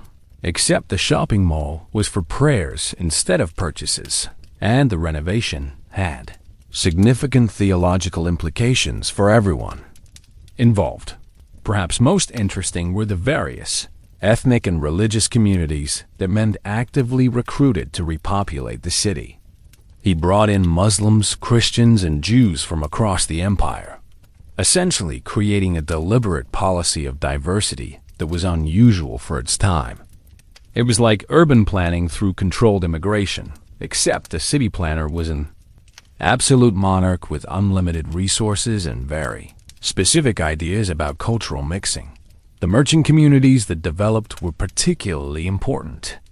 Italian traders who had previously dealt with Byzantine officials now had to navigate Ottoman commercial law and customs. Some adapted successfully, maintaining their trading relationships under the new regime, while others found the transition too challenging and relocated their operations to other Mediterranean ports. It was like watching businesses adapt to a complete change in regulatory environment, except the new regulations came with the possibility of being conquered if you didn't follow them properly. New military institutions also played crucial roles in the city's transformation. The Janissaries, the Ottoman elite infantry, established barracks and training facilities that turned parts of Constantinople into what was essentially a military academy campus. These soldiers weren't just occupying the city, they were becoming part of its permanent population, bringing their own customs and traditions that would influence the city's culture for centuries. The contributions of these new elements were significant and lasting. They brought different architectural styles, culinary traditions, commercial practices, and cultural norms that blended with surviving Byzantine elements to create something entirely new. The result was a city that was recognizably Ottoman but also distinctly Constantinopolitan, combining imperial grandeur with multicultural practicality in ways that would influence urban development across the empire. But some problems persisted with the kind of stubborn determination that makes urban planners wake up in cold sweats. The most obvious continuing challenge was infrastructure maintenance. Constantinople's famous walls, aqueducts, and public buildings required constant attention, and while the Ottomans had more resources than the late Byzantines, they also had different priorities and maintenance philosophies. It was like inheriting a vintage mansion that's beautiful but requires specialized knowledge and unlimited money to keep functioning properly. Population management became an ongoing headache that would have challenged even modern city administrators. Mem's policy of encouraging immigration created rapid growth, but it also led to housing shortages, sanitation problems, and the kind of social tensions that occur when you mix different ethnic and religious communities in confined spaces. The city went from being underpopulated to overcrowded in the space of a few decades, which was like solving a parking shortage by encouraging everyone in the county to drive downtown simultaneously. New versions of old problems emerged with depressing regularity. The Byzantines had struggled with trade route disruptions, and while the Ottomans controlled more territory, they also had to deal with European powers who were actively looking for alternative routes to Asian markets. Venice and Genoa adapted to the new reality by developing relationships with Ottoman authorities, but they also invested heavily in finding ways to bypass Ottoman-controlled territories entirely. It was like being a toll booth operator who charges fair rates only to discover that drivers are building new roads to avoid paying tolls altogether. Religious tensions proved particularly intractable. While Mem's policies were relatively tolerant by medieval standards, the city still contained communities with fundamentally different beliefs about everything from law to social organization. Orthodox Christians had to adapt to living under Islamic rule, while various Islamic communities had their own internal disagreements about religious practice and legal interpretation. Managing these dynamics was like being a referee in a game where different teams were playing by different rules and nobody could agree on what constituted fair play. The cyclical patterns that emerged were both fascinating and frustrating. Every few decades, the city would experience periods of growth and prosperity, followed by episodes of plague, economic disruption, or political instability. These cycles weren't unique to Ottoman rule. They had characterized Byzantine Constantinople as well, but they suggested that some urban challenges were more fundamental than any particular government could easily solve. Certain issues proved intractable regardless of the resources applied to them. Earthquake damage was a constant concern in a city built on seismically active terrain. Fire prevention remained a challenge in a city of wooden buildings and open flames. Commercial regulation was complicated by the presence of multiple legal systems serving different communities. These weren't problems that could be solved once and forgotten. They required ongoing attention and adaptation that made city administration a permanently demanding job. Why these issues persisted despite Ottoman organizational capabilities suggests that some urban problems are more about geography, demography, and human nature than about governmental competence. Even the most effective administration can't completely eliminate the challenges that come with managing a large, diverse population in a strategically important location. Compared to other major conquests of the period, the Ottoman transformation of Constantinople was remarkably systematic and successful. While most medieval conquests resulted in either the destruction of existing urban centers or their gradual decline, Mehmed managed to maintain and enhance the city's importance while completely changing its cultural identity. It was like performing open-heart surgery on a patient while keeping them conscious and productive throughout the procedure. What was unique about the Ottoman approach was their combination of pragmatic tolerance with ambitious transformation. Unlike conquests that simply impose new ruling classes on existing populations, the Ottomans actively reshaped the city's demographics while preserving many of its institutional functions. They were essentially performing the medieval equivalent of a corporate merger, where the acquired company keeps its brand recognition but adopts completely new management practices. What was universal about the Constantinople experience was the challenge of managing rapid cultural and political change in an urban environment. Similar patterns appeared in other major cities that experienced conquest or dramatic political transformation during this period. The basic problems of infrastructure, population management, and cultural integration were challenges that any successful conqueror would have had to address. The lessons that could be learned from this transformation were significant for both contemporary and later rulers. The importance of systematic planning, the value of inclusive policies that encouraged diverse populations to invest in the new order, and the necessity of maintaining economic continuity during political change all became part of the Ottoman playbook for managing conquered territories. Patterns that repeated elsewhere in the Ottoman Empire often followed the Constantinople model. The successful integration of diverse populations, the preservation of useful existing institutions while transforming their cultural context, and the investment in infrastructure and urban development became standard approaches for Ottoman expansion. It was like having a proven business plan for taking over and improving existing operations. The comparative success of the Constantinople transformation influenced European thinking about conquest, colonization, and urban management for centuries. Other powers studied Ottoman methods and adapted them to their own expansion efforts, making the conquest of Constantinople not just a historical endpoint, but also a beginning for new approaches to imperial administration. By the late 17th century, signs pointed to the kind of imperial growing pains that make political scientists reach for their textbooks on the rise and fall of empires. The Ottoman Empire, which had seemed unstoppable during Mehmed's time, was beginning to show the classic symptoms of what happens when a successful startup becomes a large corporation and discovers that the strategies that worked for rapid expansion don't necessarily work for long-term sustainability. The warning signs were the kind that look obvious in hindsight, but were probably less clear to people living through them at the time.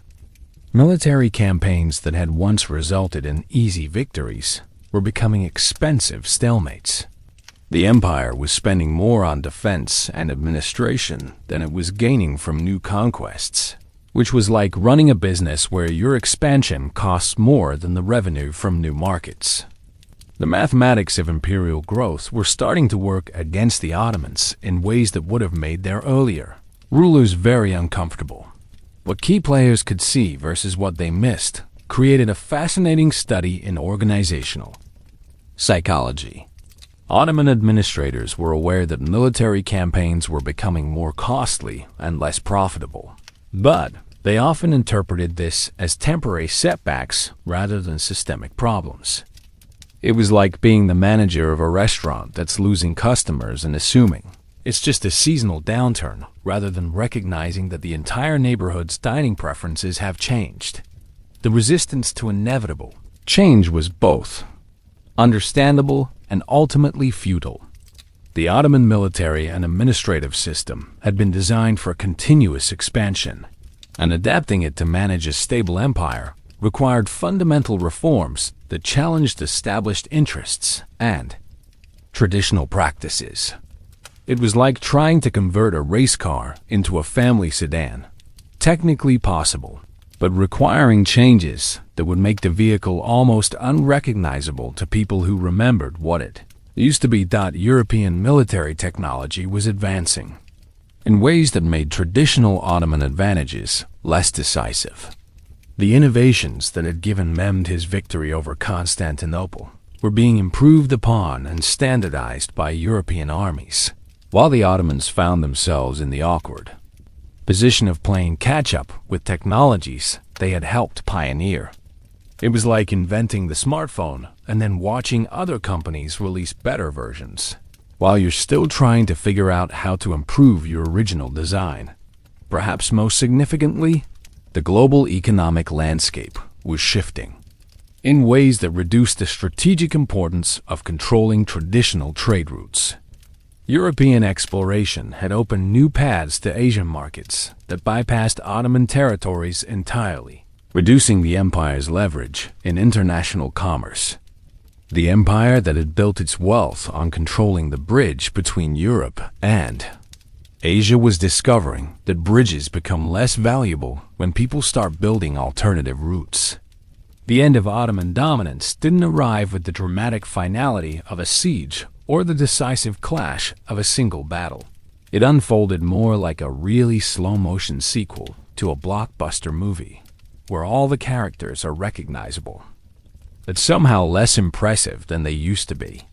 By the 19th century, the Ottoman Empire had become what historians politely call the sick man of Europe, which was roughly equivalent to being the aging celebrity who's still famous but whose best work is clearly behind them.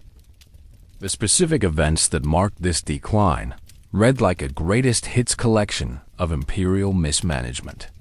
The failed siege of Vienna in 1683 was like the Ottoman Empire's equivalent of a Hollywood studio releasing a big-budget sequel that nobody asked for and that disappointed everyone involved. The military that had once seemed innovative and unstoppable found itself being systematically outmaneuvered by European armies that had learned from Ottoman tactics and improved upon them. The final major players in this decline were often reformers, who understood what needed to be done, but lacked the resources or political support to implement necessary changes effectively.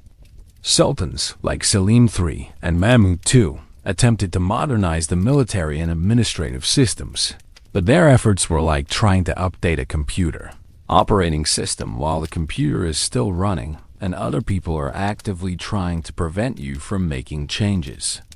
The Janissaries, who had once been the elite military force that helped conquer Constantinople, had become a conservative political faction that opposed military modernization because it threatened their traditional privileges.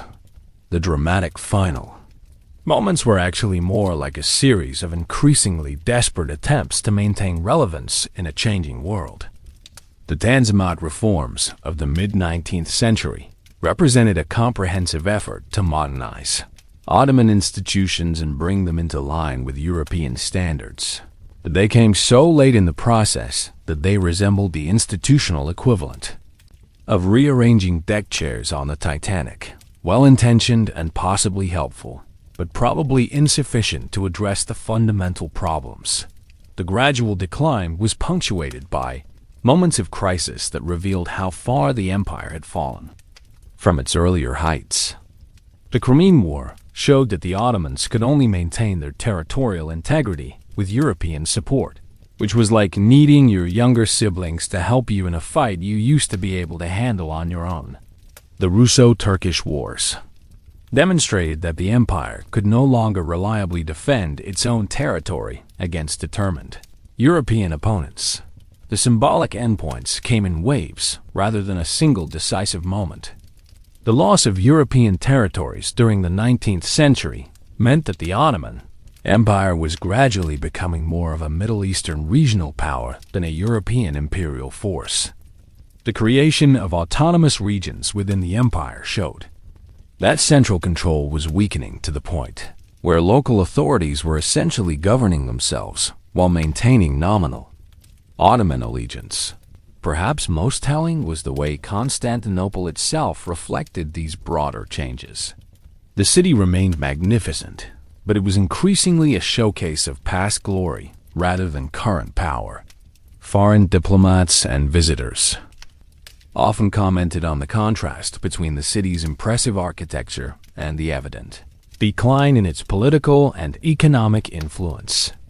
It was like visiting a palace that's still beautiful, but where you can tell the owners can't afford proper maintenance anymore. The final transformation from empire to nation-state would come in the 20th century, but the foundations for that change were being laid throughout the 19th century as Ottoman leaders gradually acknowledged that the traditional imperial model was no longer sustainable in a world where European industrial and military power had fundamentally altered the balance of international relations. The analysis of what caused the Ottoman decline reveals a complex interaction of internal problems and external pressures that would make modern organizational consultants write very long reports with lots of charts and very few simple solutions. The internal problems were like a cascading series of system failures, where each issue made other issues worse until the whole structure became increasingly difficult to manage effectively. The most obvious internal problem was military obsolescence. The same Janissary corps that had been instrumental in conquering Constantinople became a conservative political force that resisted the military modernization necessary to compete with European armies. They were like a union that had become so focused on protecting traditional job benefits that they opposed the technological upgrades that might have saved the industry they worked in. The result was an army that maintained traditional practices, while their opponents adopted new weapons, tactics, and organizational structures. Economic stagnation was equally problematic. The empire's wealth had been built on controlling trade routes and extracting resources from conquered territories, but both of these revenue sources were becoming less reliable. European exploration had opened alternative trade routes, while the costs of administering distant territories often exceeded the benefits of controlling them. It was like owning a toll bridge that generates less revenue each year because traffic is declining and maintenance costs are increasing. External pressures accelerated these internal problems in ways that made solutions increasingly difficult to implement. European military technology was advancing rapidly, driven by competitive pressures and industrial development that the Ottoman Empire struggled to match. The Europeans weren't just developing better weapons.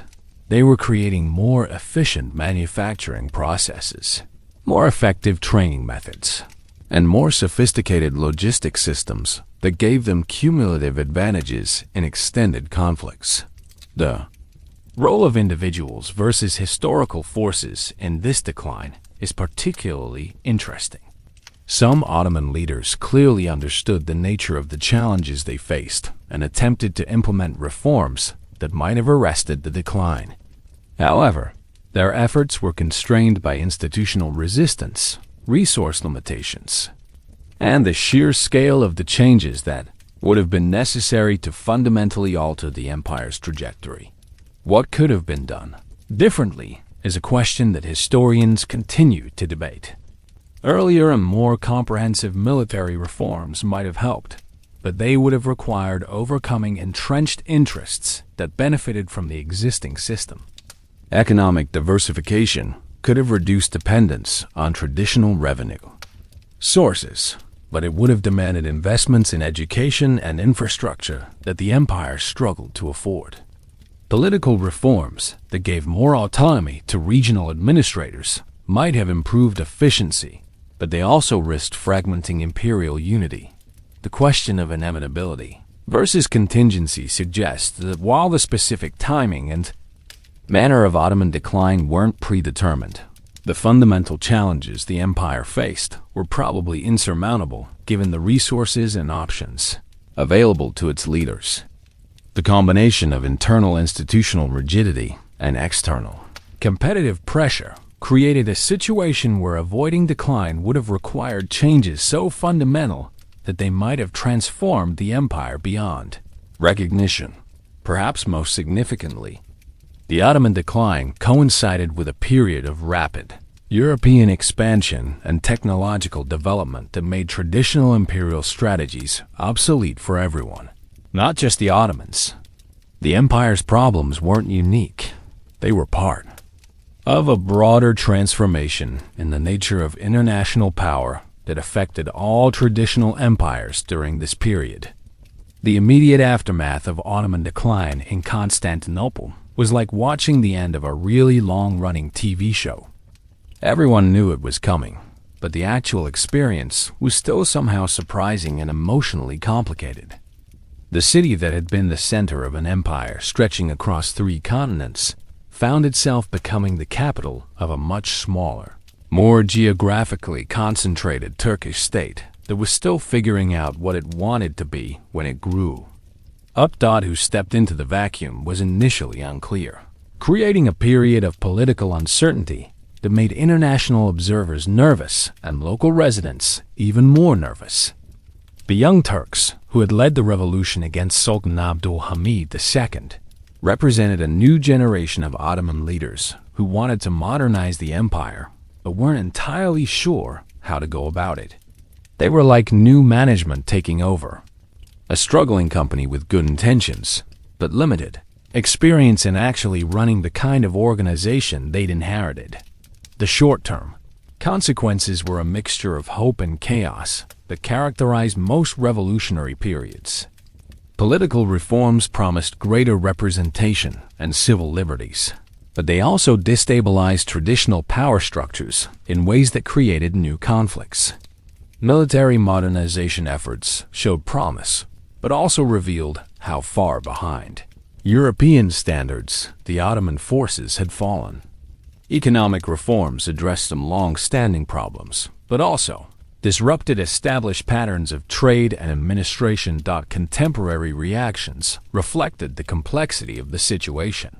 European powers were simultaneously relieved to see Ottoman reforms and concerned about the potential instability that change might bring to a strategically important region. Ottoman citizens had mixed feelings about reforms that promised improvement, but also required abandoning familiar institutions and practices. Foreign residents and merchants had to adapt to changing legal and commercial frameworks while trying to maintain their business operations. The attempts at revival or continuation took various forms, from constitutional monarchy to more radical republican experiments. Each approach represented different ideas about how to preserve Ottoman strengths while addressing Ottoman weaknesses. But none of them could completely solve the fundamental problem of adapting an imperial system to a world where traditional empires were becoming obsolete. Perhaps most importantly, the immediate legacy included the seeds of the transformations that would eventually create modern Turkey.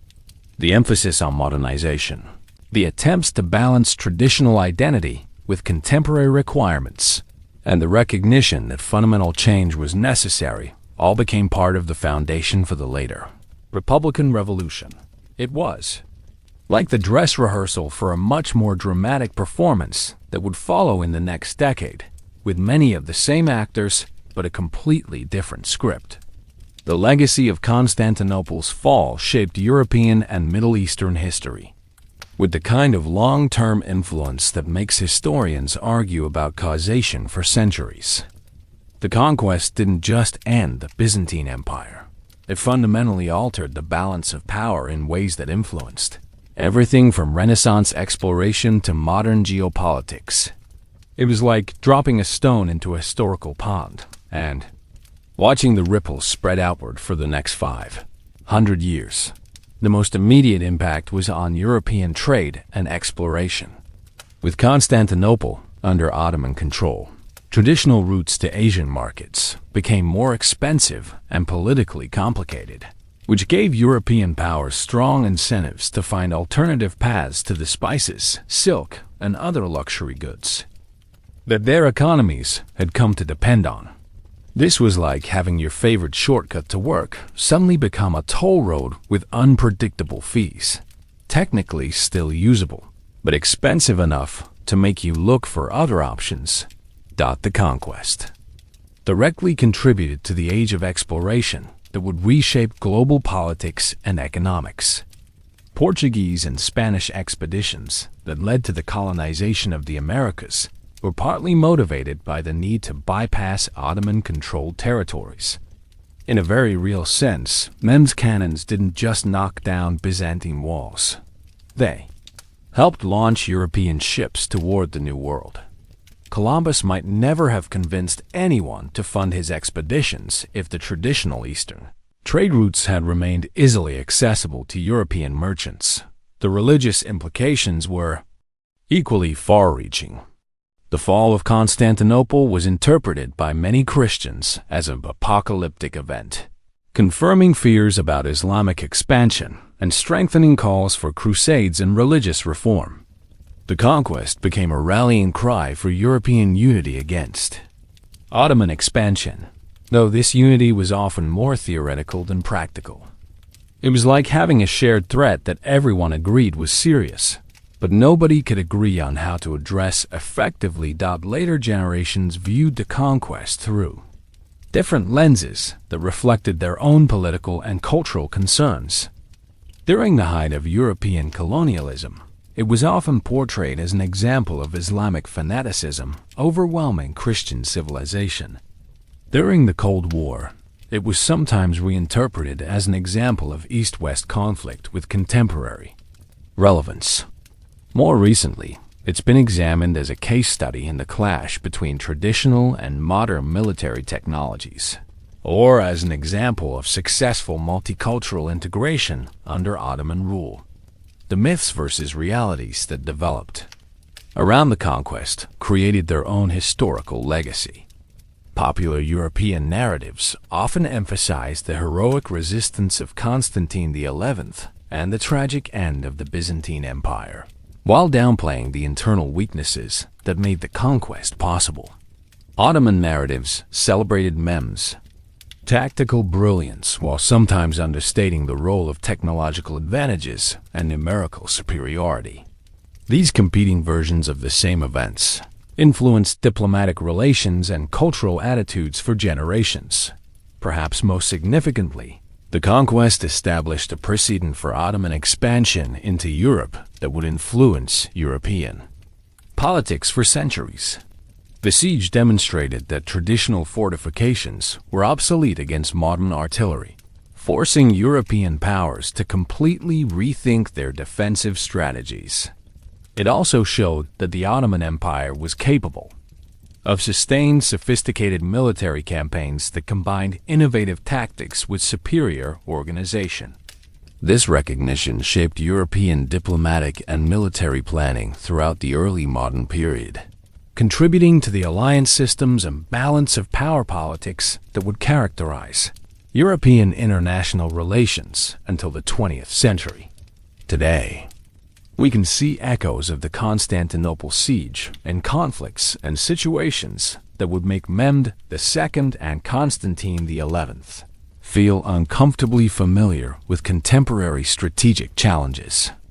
The basic dynamics of technological disruption, asymmetric warfare, and the collision between traditional institutions and innovative approaches continue to shape modern conflicts in ways that suggest some aspects of human nature and strategic thinking haven't changed as much as we might think. Consider modern cyber warfare, which represents the 21st century equivalent of MEMS cannons. Traditional cybersecurity approaches are often like Byzantine walls, impressive, expensive, and built on assumptions about how attacks will be conducted.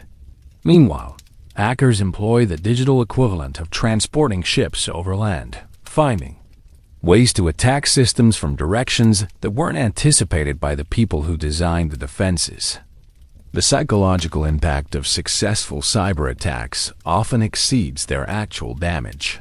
Much like the appearance of Ottoman ships in the Golden Horn had effects far beyond their immediate tactical value. The pattern of established institutions struggling to adapt to technological change appears repeatedly in modern contexts. Traditional media companies faced with internet competition, taxi services disrupted by ride-sharing apps, and retail stores challenged by e-commerce all experience variations of the same dynamic that affected Byzantine military doctrine when confronted with Renaissance artillery. The organizations that survive are those that can adapt their core competencies to new technological realities, while those that insist on maintaining traditional approaches often find themselves as relevant as medieval walls in the age of gunpowder. Modern urban warfare demonstrates similar patterns to siege warfare, though with updated technology and tactics. The battles for cities like Stalingrad, Aleppo, or Mariupol all featured the same basic dynamic of defenders trying to use urban geography to their advantage, while attackers sought ways to overcome defensive positions through superior firepower and tactical innovation. The psychological dimensions remain remarkably consistent. Defenders fighting for their homes and cultural identity against invaders with superior resources and different tactical approaches. International diplomatic responses to the Constantinople siege also have contemporary parallels. The European reaction, expressing outrage and concern while avoiding direct military intervention, resembles modern international responses to various crises. Countries issue strongly worded statements, impose economic sanctions, and call for international action while carefully avoiding commitments that might require significant military or economic sacrifices. The gap between rhetorical support and practical assistance that characterized European aid to Byzantine Constantinople appears regularly in modern international relations. The challenge of managing multicultural cities under new political systems has clear contemporary relevance. Mehmed's approach to governing a diverse population in post-conquest Istanbul, maintaining some traditional institutions, while imposing new political and religious frameworks, resembles modern challenges in post-conflict urban reconstruction. Whether in post-apartheid South Africa, post-invasion Iraq, or post-Yugoslav Bosnia, the basic problems of integrating different communities under new political systems involve similar balancing acts between preservation and transformation. Perhaps most significantly, the role of individual leadership in historical transformation continues to influence modern political thinking. Mehmed's combination of personal ambition, technological innovation, and organizational skill created opportunities that changed the course of history, much like modern leaders who successfully navigate technological and social changes to achieve transformative results. The question of whether great leaders create historical moments or historical moments create great leaders remains as relevant today as it was in 1453. The economic dimensions also have modern parallels. The Ottoman Empire's control of trade routes gave them leverage over European commerce, similar to how modern control of critical infrastructure, shipping lanes, internet cables, energy pipelines, provides geopolitical advantages. The European response of finding alternative routes to bypass Ottoman control resembles modern efforts to create redundant supply chains and reduce dependence on potentially hostile powers for critical resources. Even now, the fall of Constantinople influences academic study in ways that extend far beyond medieval history courses. Military academies analyze the siege as a case study in technological disruption and tactical innovation, while business schools use it as an example of how established organizations can fail to adapt to changing competitive environments. Urban planning programs examine Ottoman policies for managing diverse populations as early examples of multicultural city governance, though with appropriate recognition of the very different historical context. Popular culture continues to find the siege compelling, though often for reasons that would probably amuse the original participants. Video games regularly feature siege scenarios inspired by Constantinople, allowing players to experience medieval warfare with the benefit of save files and respawn options.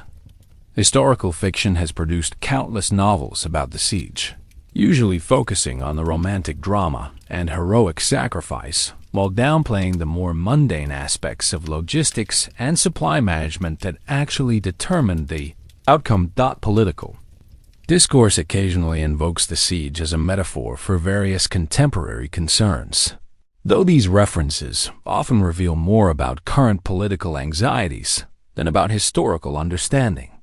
Politicians and commentators sometimes use the fall of Constantinople as shorthand for civilizational decline or the dangers of failing to maintain military readiness, though these analogies typically oversimplify both the historical situation and whatever contemporary issue they're supposed to illuminate. Social movements have found different aspects of the siege relevant to their causes. Some emphasize the multicultural nature of Ottoman Istanbul as an example of successful diversity, while others focus on the resistance of the defenders as an inspiration for defending traditional values against external pressure. These competing interpretations suggest that the siege functions more as a historical Rorschach test than as a clear lesson about anything specific. Why people still care about events that happened over 500 years ago probably says something important about how humans process historical change and cultural identity. The siege represents a clear before and after moment when one world ended and another began, which appeals to people living through their own periods of rapid change. It also features enough drama, innovation, and human interest to remain engaging, even when the specific political and religious issues that motivated the original participants have become historical curiosities. The continuing academic and popular interest ensures that new interpretations and discoveries will continue to emerge, keeping the siege relevant to each generation's particular concerns and perspectives. The enduring fascination with Constantinople's fall suggests something fundamental about how societies understand themselves and their place in historical time. The siege represents one of those rare historical moments when the stakes were clear, the drama was genuine, and the consequences were permanent qualities that make it compelling to people living in more ambiguous times when change is constant. But its significance is often unclear. What makes the siege particularly resonant is how it combined individual human drama with larger historical forces in ways that remain recognizable to modern audiences. Men's ambition, Constantine's determination, and the various supporting characters' struggles to navigate impossible circumstances create personal stories that are accessible across centuries and cultures. At the same time, the technological disruption, institutional adaptation, and cultural transformation that define the siege continue to characterize modern experience in forms that make the historical parallels more than merely academic. The siege also represents a kind of historical completeness that appeals to people trying to understand how change happens. Unlike many historical events that unfold gradually or ambiguously, the fall of Constantinople had clear beginning and ending points, identifiable causes and effects, and consequences that were immediately apparent to everyone involved. This clarity makes it useful as a lens for examining other, more complex historical transformations. As we've seen throughout this journey, the siege was simultaneously the end of one story, the 1,000-year Byzantine Empire, and the beginning of several others, including Ottoman expansion, European exploration, and the technological transformation of warfare. This quality of being both an ending and a beginning gives it a narrative satisfaction that helps explain why it continues to capture imagination and inform understanding of how the world changes, sometimes dramatically and permanently, often when people least expect it. Looking back across this remarkable story that unfolded over 53 days in 1453, we've witnessed one of history's most consequential sieges, a conflict that managed to be simultaneously medieval and modern, tragic and transformative, intensely personal and globally significant. The major themes that emerged tell us as much about human nature as they do about military history.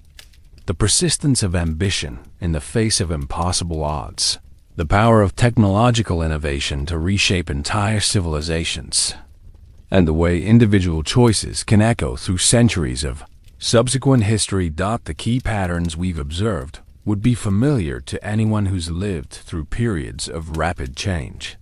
Established institutions struggling to adapt to new realities, while innovative approaches disrupt traditional ways of doing things.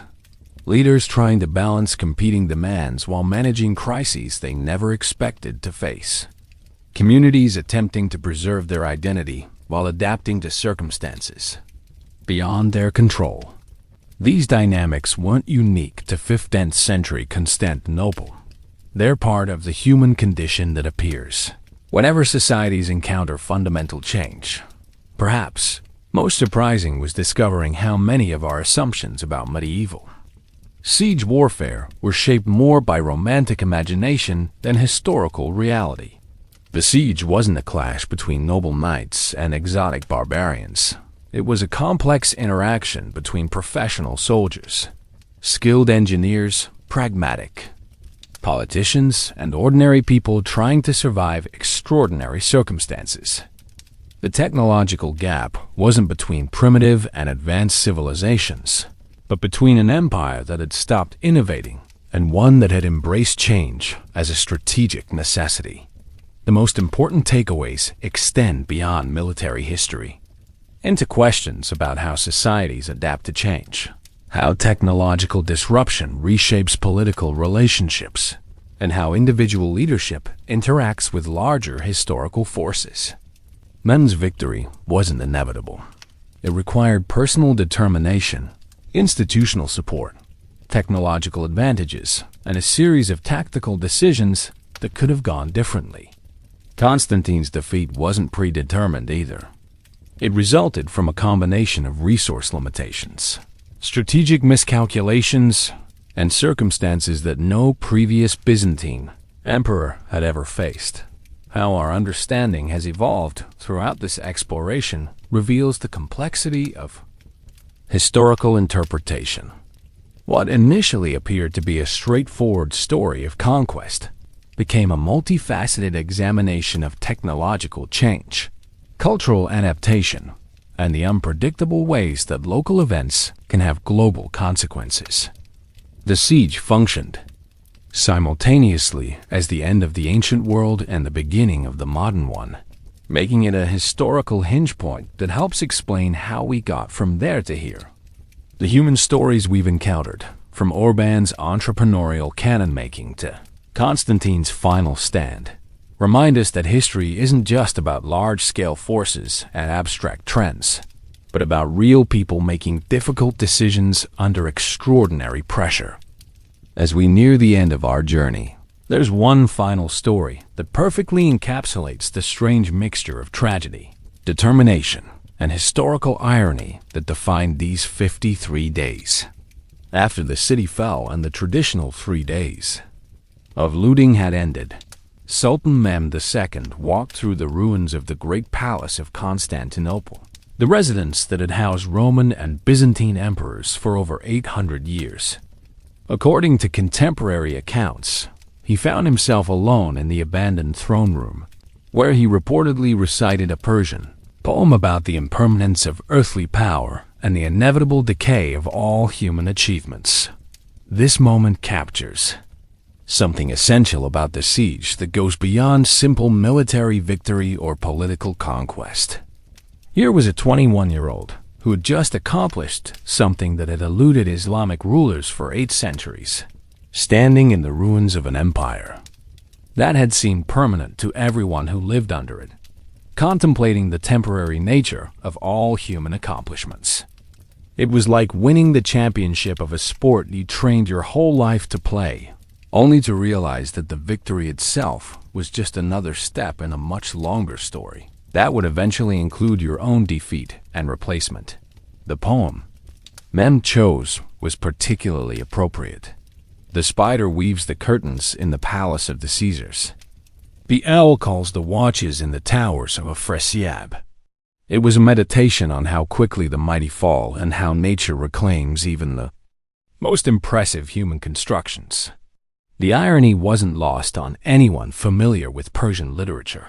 The new conqueror was acknowledging that his own empire would someday face the same fate as the one he'd just destroyed. This story reveals the broader significance of what we've been exploring.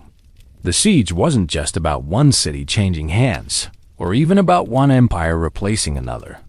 It was about the endless cycle of human ambition, achievement, and eventual decline that characterizes all civilizations. Every empire believes it will last forever. Every generation thinks it has solved the problems that defeated its predecessors. And every technology seems revolutionary until it's replaced by something newer. What makes this story particularly memorable is how it connects the personal and the universal. Mehmed was experiencing the kind of moment that comes to anyone who achieves a long-sought goal, only to discover that success brings its own form of emptiness. He had wanted to conquer Constantinople since childhood, had planned and prepared for years, had overcome seemingly impossible obstacles, and now that he'd succeeded, he found himself alone in a ruined palace, thinking about poetry and the passage of time. The image of the young sultan standing in that empty throne room, surrounded by the debris of a 1,000-year-old empire, contemplating the temporary nature of all human achievements, somehow captures both the magnitude of what had just happened and its ultimate insignificance in the larger sweep of history. It was a moment of triumph that was also a moment of recognition. The triumph itself is temporary, and that the wheel of history would continue turning long after everyone involved in this particular drama had been forgotten. As we settle into the quieter moments after this epic tale, it's worth reflecting on what made this story so compelling, and why events from over 500 years ago continue to resonate with people living in a world that Mehmed and Constantine could never have imagined. Perhaps it's because the siege represents something that feels increasingly rare in our modern experience, a moment when the stakes were clear, the drama was genuine, and the consequences were permanent and immediate. In our current era of constant change and information overload, there's something almost refreshing about a historical moment when everyone involved understood exactly what was happening and why it mattered. The defenders of Constantinople knew they were fighting for the survival of their empire and their way of life. Mehmed's forces knew they were attempting something that would either secure their place in history or result in humiliating failure. There was no ambiguity about the objectives, no confusion about the stakes, and no uncertainty about whether the outcome would matter. This clarity of purpose and consequence makes the siege feel both distant and immediate. Distant because the world of 1453 is separated from ours by centuries of technological social, and political change that have fundamentally altered almost every aspect of human experience. Immediate because the human emotions and motivations that drove the participants, ambition, fear, loyalty, desperation, hope, remain as recognizable today as they were then. The technological dimension of the story offers its own form of comfort to modern audiences dealing with rapid change. The people of Constantinople lived through a moment when established ways of doing things became obsolete almost overnight, when traditional expertise was suddenly irrelevant, and when adapting to new realities became a matter of survival. These experiences have become routine parts of modern life, but seeing how people navigated similar challenges in the past provides a sense of historical continuity that can be reassuring. There's also something satisfying about the completeness of this historical narrative. Unlike many historical events that unfold gradually or ambiguously, the siege had clear beginning and ending points, identifiable causes and effects, and consequences that were immediately apparent to everyone involved. This narrative clarity provides the kind of closure that's often missing from contemporary events, which tend to blend into each other in ways that make it difficult to understand their significance until years later. The human scale of the story adds another layer of accessibility. While the siege involved tens of thousands of participants and had consequences that affected millions of people across multiple continents, it was ultimately decided by individual choices made by specific people in particular moments. Mem's decision to continue the siege despite mounting costs, Constantine's choice to die fighting rather than flee, Orban's willingness to work for whoever could pay him. These personal decisions shaped world history in ways that remind us that large-scale change often depends on individual human agency. Perhaps most importantly, the story demonstrates something hopeful about human resilience and adaptability. The people who lived through the fall of Constantinople experienced what must have felt like the end of the world. Their civilization, their institutions, their entire way of understanding reality was swept away in a matter of weeks.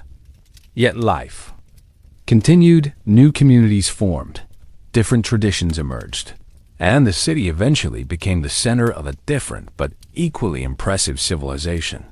This pattern of destruction and renewal, of endings that become beginnings, appears throughout human history and suggests something fundamental about our species' ability to survive and adapt to even the most dramatic changes. The siege reminds us that while individual empires, institutions, and ways of life may be temporary, the human capacity to create new forms of organization and meaning seems to be permanent.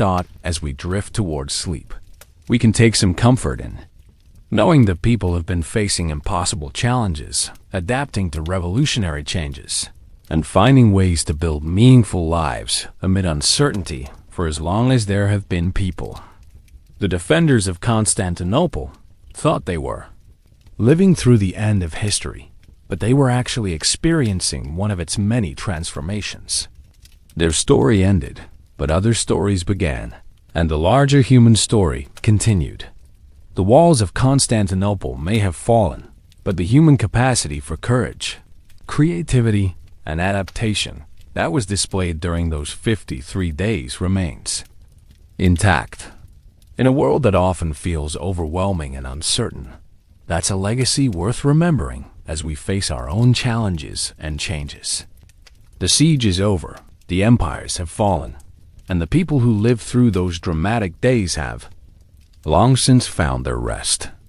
But their story remains a testament to what people can accomplish and endure, and a reminder that even the most permanent seeming aspects of our world are just chapters in a much longer story that continues to unfold. Sleep well, knowing that throughout history, people have faced uncertainty with courage, adapted to change with creativity, and found ways to build meaningful lives even when their worlds were being transformed around them. The siege of Constantinople is over, but the human story continues. And tomorrow brings new possibilities that the people of 1453 could never have imagined.